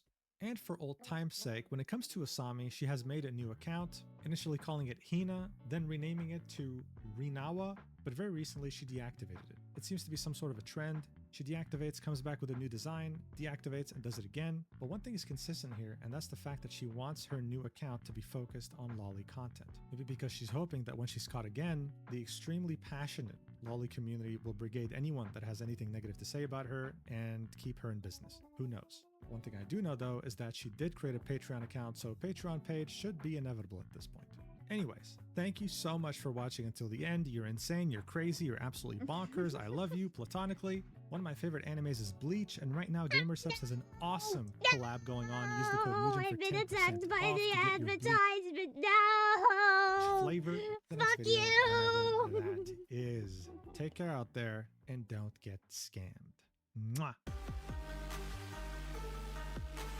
Yeah, can we acknowledge the 15-year-old doing, can we acknowledge the 18 plus NSFW Patreon and just the account? And, like, why was that not brought up? Like, what the fuck going on? Like, okay.